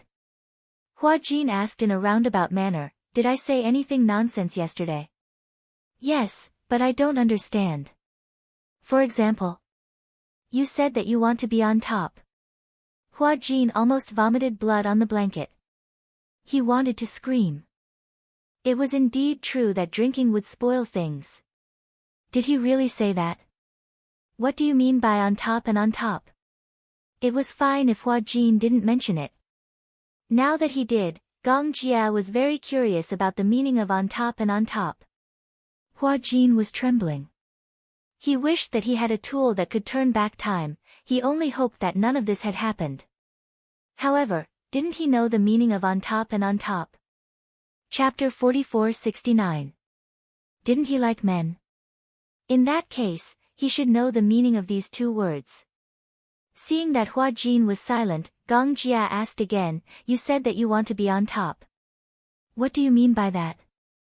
Hua Jin's face turned red. It was better not to explain this question. I'm talking nonsense. Just forget about it. Hua Jin deliberately changed the topic. Gong Jie, what? Do you have some hidden illness that you can't talk about? The two of them were lying on the same bed, but nothing happened. Moreover, from what Yu and Alice had said, Gong Jie didn't have any women or men around him for so many years. Could it be that there was some problem in that area? Hua Jin's back was facing Gong Jie, so he didn't realize that Gong Jie had suddenly stretched out an arm and grabbed his waist. The next second, Hua Jin felt his body bouncing on the bed. Then, Gong Jie pressed him under his body and looked at him meaningfully. Are you doubting my ability? Gong Jie sneered and said, "It seems that you were hoping for something to happen last night." "No. No, were you hoping that I would do something to you?" Hua Jin was so angry that his face turned red. "No. I was just concerned." "Concerned?" "Alice said that you didn't have any women or men around you for so many years. Therefore, any normal person would be concerned about whether you have some problem in that area." "Concerned? In what capacity are you concerned about me?" Gong Jie was interested. Hua Jin was even more embarrassed. Gong Jie's smile was devilishly charming. "Whether I have any problem, do you want to verify it yourself?" As he said that, his handsome face got closer and closer. That deep gaze seemed to suck his soul into the abyss. Verify it himself? There's no need for that, right? Before he could finish his sentence, Hua Jin could clearly feel a change in Gong Jie's body. He was obviously scared to death. "You feel it?" Gong Jie smirked. "So you like the strong one? Don't like abstinence? Do you have a masochistic physique?" "I like to be abused." "You're the masochist." "Sorry, I'm a recognized S-type." Gong Jie leaned close to his ear and whispered, "I'm the only one who bullies others. No one has ever dared to bully me." "You. Get up. I'm going back to my room." "If I let you go like this, wouldn't it be even more obvious that there's something wrong with me?" Men hated it the most when others questioned this aspect of the issue. Gong Jie felt that it was time to let Hua Jin personally test what kind of problem he had in bed. "Gong Jie." Hua Jin suddenly called his name. Gong Jie was stunned. "What is it?" I want to ask you." Hua Jin mustered up his courage. "What you said to me last time, were you serious or just teasing me?" "What did I say?" "You said that when we're together." Hua Jin clenched his fists. "Are you serious?" Gong Jie smiled. "It seems that my attitude wasn't clear enough." "What?" Before Hua Jin could question him, Gong Jie suddenly lowered his head and kissed him gently on the lips. Hua Jin's body stiffened and he didn't dare to move. Chapter 4470. What surprised Hua Jin was not his kiss. It was Gong Jie's kiss that his body instinctively welcomed. Why did it turn out this way? Why did he indulge himself so much and fall into his precious tenderness? Hua Jin closed his eyes helplessly. For a moment, he could not figure out his wavering heart. Gong Jie was a man. He was also a man. In this world, it was not unusual for men and women to fall in love with each other. Now that society was more open, some people were born to like the same sex. This was innate. However, it was obvious that he and Gong Jie were not born to like men. If they really liked men, they would not have feelings for women. Could it be that they were bisexual? Hua Jin's mind was blank, so much so that he did not notice when Gong Jie left his lips. When he finally regained his senses from the kiss, Gong Jie could not help bursting into laughter when he saw the confused look on his nephew's face. "Why do you have such an expression?" "What expression?" "Facing death with equanimity, a heroic sacrifice."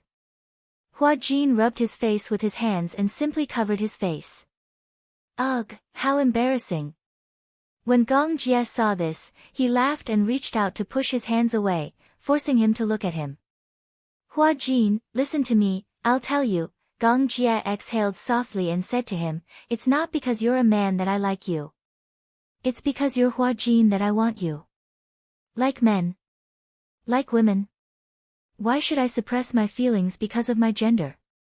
So what if the person I like is a man? Some people think that this is a very disgusting thing." Gong Jie sneered. "Why should I care about other people's opinions? What does other people think of me have to do with me?"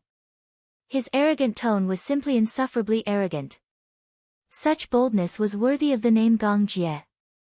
Hua Jin stared at him, unable to regain his senses for a long time. "It's not because you're a man that I like you. It's because you're Hua Jin that I want you." For the whole day, Hua Jin sat on the edge of the beach and stared blankly at the waves washing the beach. Yu Yu walked over to him with 2 ice coconuts and handed one to him. Here. Iced coconut. Thank you. Hua Jin took the coconut and bit it. However, his eyes were still lifeless as he looked in a certain direction. Yu Yu waved her hand in front of his eyes, but there was no reaction. Gong Jie's words kept replaying in his mind and his heart was greatly shaken. Arrogant, domineering, insufferably arrogant. He was both envious and yearning for Gong Jie. Such a proud man. He was as free as the wind. No one could restrain him. Yu Yu said coldly, "You've been sitting here for the whole day." Hua Jin finally came back to his senses. "You're here. You just realized that I'm here. Who did you take the coconut from just now?" Hua Jin lowered his head and looked at the coconut in his hand. He was confused. Where did the coconut come from? Yu Yu looked at him with a, "You're hopeless," expression. "You look like you've lost your soul. What's wrong?" Hua Jin smiled helplessly. "I was distracted just now." Chapter 4471. Yu Yu, I have a question that I don't quite understand. Hua Jin gazed blankly at the horizon and asked impassively, "What is love like? What is the feeling of liking someone?" Yu Yu was taken aback. He held his chin helplessly and the corners of his lips twitched. "You're actually asking a 10-year-old child what love is?" Hua Jin was speechless. "Why don't I bring my grandpa here? He should know what love is. I heard that he and grandma are very much in love. He should be qualified to answer your question." "Wait." Hua Jin pulled him back. He was scared out of his wits. "Why did you bring your grandpa here?" If he knew that his son liked him, he might turn green with anger. "Because I can't answer your question." "Then don't answer it." "But I saw that you were so distracted when you answered the question. It was as if you had lost your soul." Yu Yu sat down beside him. "Are you worried about your relationship with uncle?" Hua Jin didn't think much of it. "What can happen between me and him? I don't understand." Yu Yu continued to rest his chin on his hand and sighed helplessly. "Love is our own business. Why do we need to invite others to comment on it? Shouldn't we do what we want to do? Do you need others to give you the courage and reason to love someone when you're in love? Could it be that you can love whoever others want you to love, and you can't love whoever others don't want you to love? Don't you have your own will?" Yu Yu was obviously a child, but the words that came out of his mouth stunned Hua Jin for a long time. "If I like someone, I don't care what others think. As long as I've decided on someone, I don't care what others think." Yu Yu's words revealed a charisma that didn't match his age. Hua Jin said in a daze, "You're indeed Gong Jie's nephew. Your styles are exactly the same." It was simply tyrannical. "What if that person doesn't like you?" Yu Yu laughed when she heard this. "How is this possible? I'm so outstanding. Why wouldn't that person like me?" His logic was exactly the same as Gong Jie's. Hua Jin hesitated. "Then, what if I'm not that outstanding?" "Then work hard to become more outstanding." Yu Yu stretched out her arms and lay on the beach. She closed her eyes and said, "The world of adults is really complicated." Perhaps it was because this world was complicated by the adults. Actually, feelings are very simple, but there are people who want to be well matched in terms of social status, and there are people who want so-called fairness. Scheming against each other and deceiving each other. There were so many reasons why they had to be so calculative about their relationship. Wasn't liking someone very simple? Moreover, I feel that you also have feelings for uncle. It's just that you haven't noticed it yet. How can you tell? As long as you see my uncle, your face will turn red and you will become very restrained. That's because you're afraid. Is it really because you're afraid? Yu Yu looked at him with disdain. Isn't it too sad that a person doesn't even have the courage to face his own feelings? His words were like a basin of cold water pouring over her head. Chapter 4472. Unknowingly, Yu had already left the beach. In the blink of an eye, it was already dusk. The sun was setting in the west. Hua Jin lay on the spot where Yu had been lying. His mind was filled with Yu's words. Isn't it too sad that a person doesn't even have the courage to face his own feelings? Did he really have feelings for Gong Jie? Was it fear or admiration? Hua Jin admitted that he did admire Gong Jie. But was admiration the same as love? He really couldn't understand. Yun Shishir didn't know that Hua Jin had met with an accident. Gong Jie didn't tell her because he didn't want her to worry. After the incident, Gong Jie called Yun Shishir and told her about it. Yun Shishir was scared out of her wits when she found out. Is Hua Jin alright? Gong Jie was a little speechless when he heard this. Sis, why are you worried about him first? Haven't you thought about me? Aren't you fine now? Gong Jie said aggrievedly, I'm injured. Injured? Is it serious? Yun Shishir's tone suddenly became nervous. Shao Jie, don't scare me. How did you get injured? Sure enough, the crying child gets candy. This saying isn't without reason. I'm not made of steel. I'm made of flesh and blood. If Hua Jin can get injured, why can't I? Yun Shishir felt guilty when she heard this. I'm sorry. In my heart, Shao Jie has always been indestructible. I didn't expect you to get injured. Is it serious? It's fine. It's just a small injury. I was just joking. I just felt uneasy. Yun Shishir heaved a sigh of relief when she heard this. You're scaring me again. I was wrong, sis. Actually, it's my fault too. I can't neglect my concern for you just because you're Gong Jie. Yun Shishir smiled. Shao Jie, I miss you. The words, I miss you, made Gong Jie's heart burst with joy. However, Gong Jie had always been introverted. Even if he was happy, he did not show it on his face. I miss you too, sister. If I have time, I'll fly to Haifeng Island. No need. When the time comes, I will visit you with my father. Alright. Ever since she got over Gong Shaoying, Yun Shishir would often talk to him on the phone. Yun Shishir had no resentment towards her father. It was just that he had hurt her mother and Yu.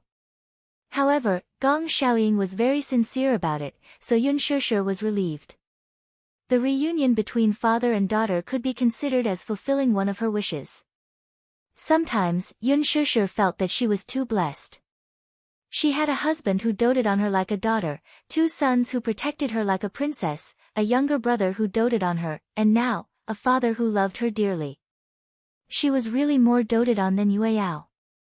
Sis, I have something to announce to you. Gong Jie suddenly said over the phone.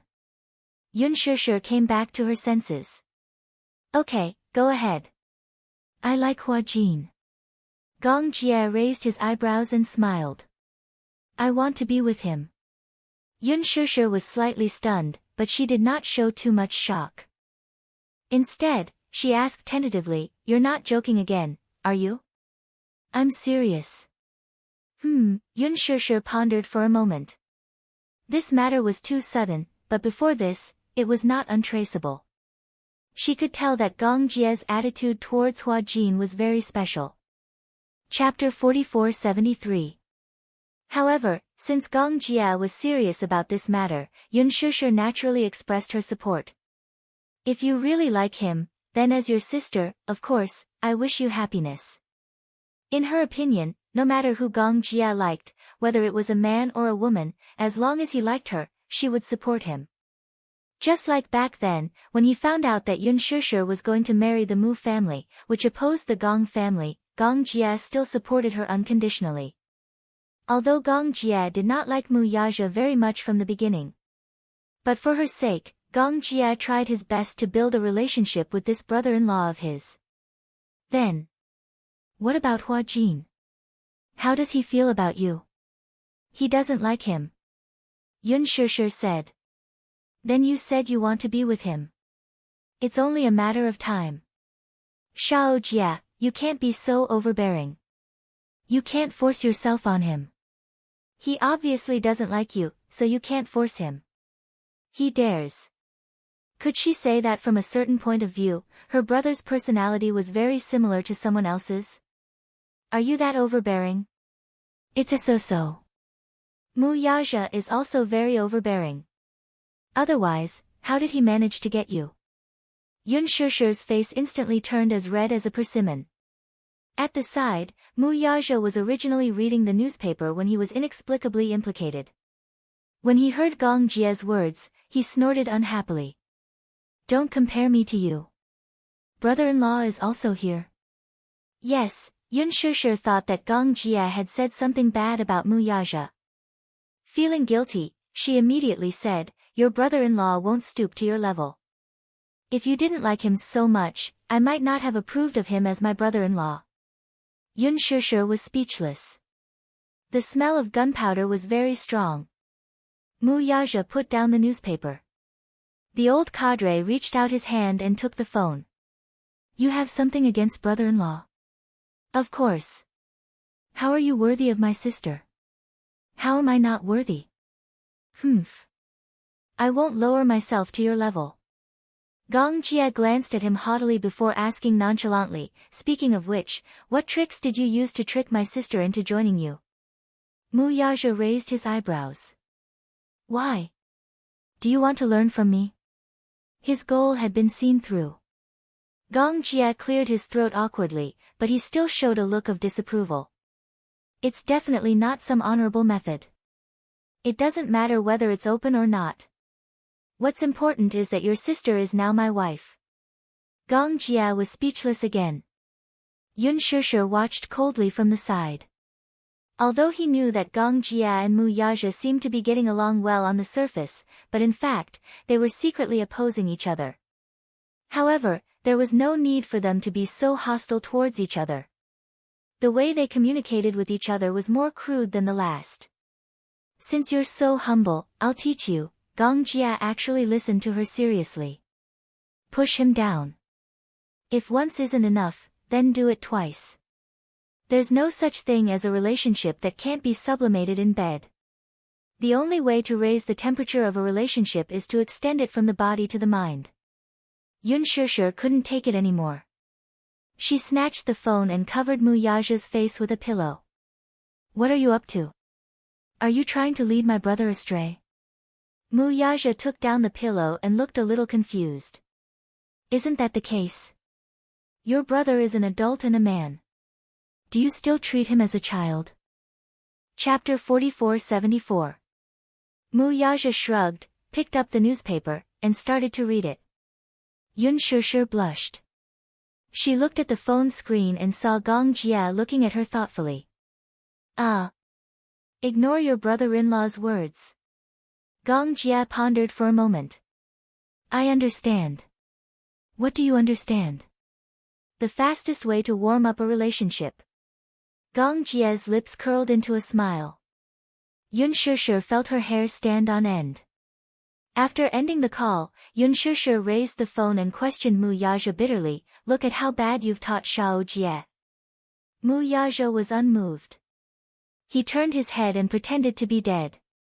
Don't think that it'll be fine if you just pretend to be dead. Yun Shusher put down the phone and picked up a cushion to hit him. How can you say such shameless things? Mu Yaja put down the newspaper and snatched the cushion from Yun Shusher's hands. He flipped over and easily pinned her down on the sofa. Leaning in close to her face, the man's lips curled into a smile as he breathed out, Madam, did I say something wrong?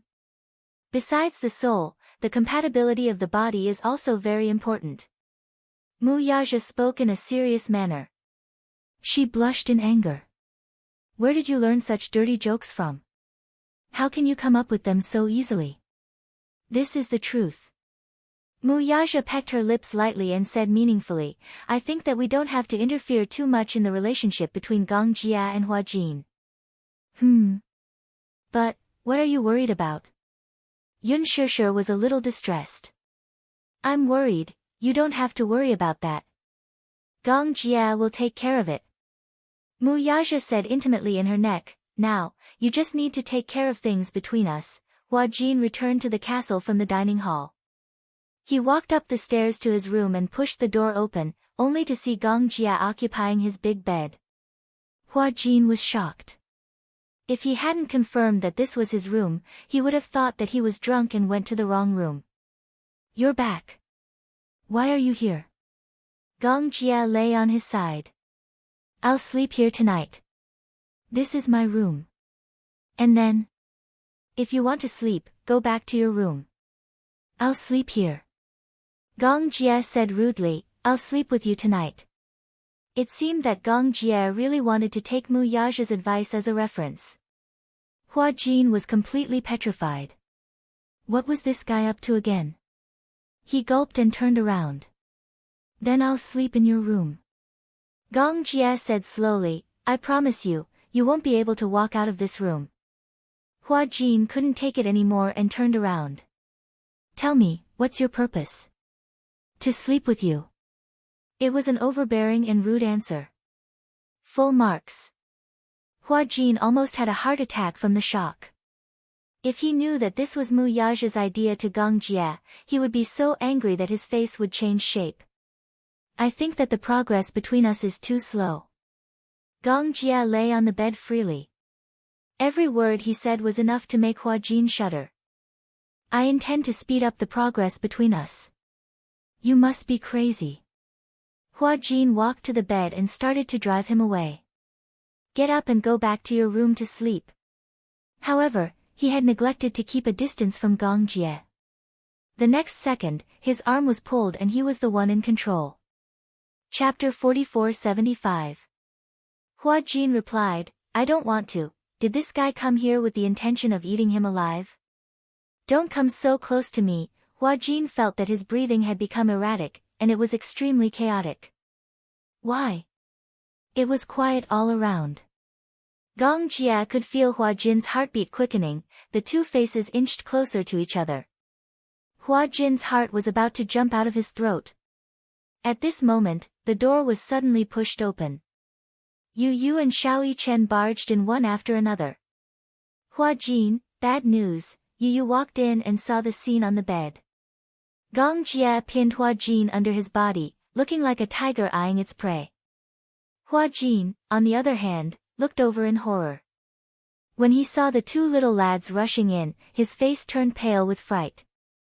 Yu Yu and Xiao Yichen were dumbfounded. What the hell was going on? Uncle, why didn't you knock before coming in? Gong Jia raised his eyebrows in displeasure. Ah, it's like this. Yu Yu recalled his original intention and hurriedly explained, Natalia, hearing that it was about Natalia, Gong Jia and Hua Jin became anxious. What's wrong with her? She's crying a lot. Hua Jin and Gong Jia rushed to Natalia's room and saw that Alice had arrived as well. The room was in a mess. Natalia was curled up in a corner, shivering. When she saw Hua Jin, Natalia cried and threw herself into his arms. You're not dead. That's great. That's great. I thought you were dead. Alice looked at the scene with mixed feelings. She had thought that Hua Jin's appearance in front of Natalia would trigger her memories of being imprisoned in the sanctuary. Therefore, she tried to persuade Hua Jin not to come and see her. However, Hua Jin did not appear for a long time. Natalia thought that Hua Jin was dead and that everyone had been hiding it from her. She had nightmares. She often dreamed that Hua Jin was lying on the bed, covered by a white cloth. He was no longer breathing. She was heartbroken and woke up crying. Seeing that he was still alive, Natalia broke down and cried. The worries and suspicions that had been plaguing him all this time had finally vanished. You're still alive. That's great. That day, Gong Jia carried Hua Jin on the boat. During the long critical period, Natalia overheard from Alice that Hua Jin's condition. She thought that Hua Jin was probably dead, so she had been suppressing it. The terrifying memories, coupled with the accumulated worries, finally crushed her. Hua Jin did not appear for so many days. Only Gong Jia and Yu Yu accompanied her. She did not dare to ask about Hua Jin. She was afraid that she would get an answer she did not want. The nightmares that she had been suppressing and suspecting were the last straw that broke her back. Natalia broke down and smashed everything in the house. She felt that there was no reason for her to still be alive. During the days when she was imprisoned in the sanctuary, if it were not for Hua Jin and Alice taking care of her, she would not have been able to survive until now. Therefore, Natalia felt guilty and thought that she was the culprit behind Hua Jin's death. Now that she saw Hua Jin alive, Natalia thought that she was dreaming. Am I dreaming? Natalia held his face and sobbed. Is it real? Are you really still alive?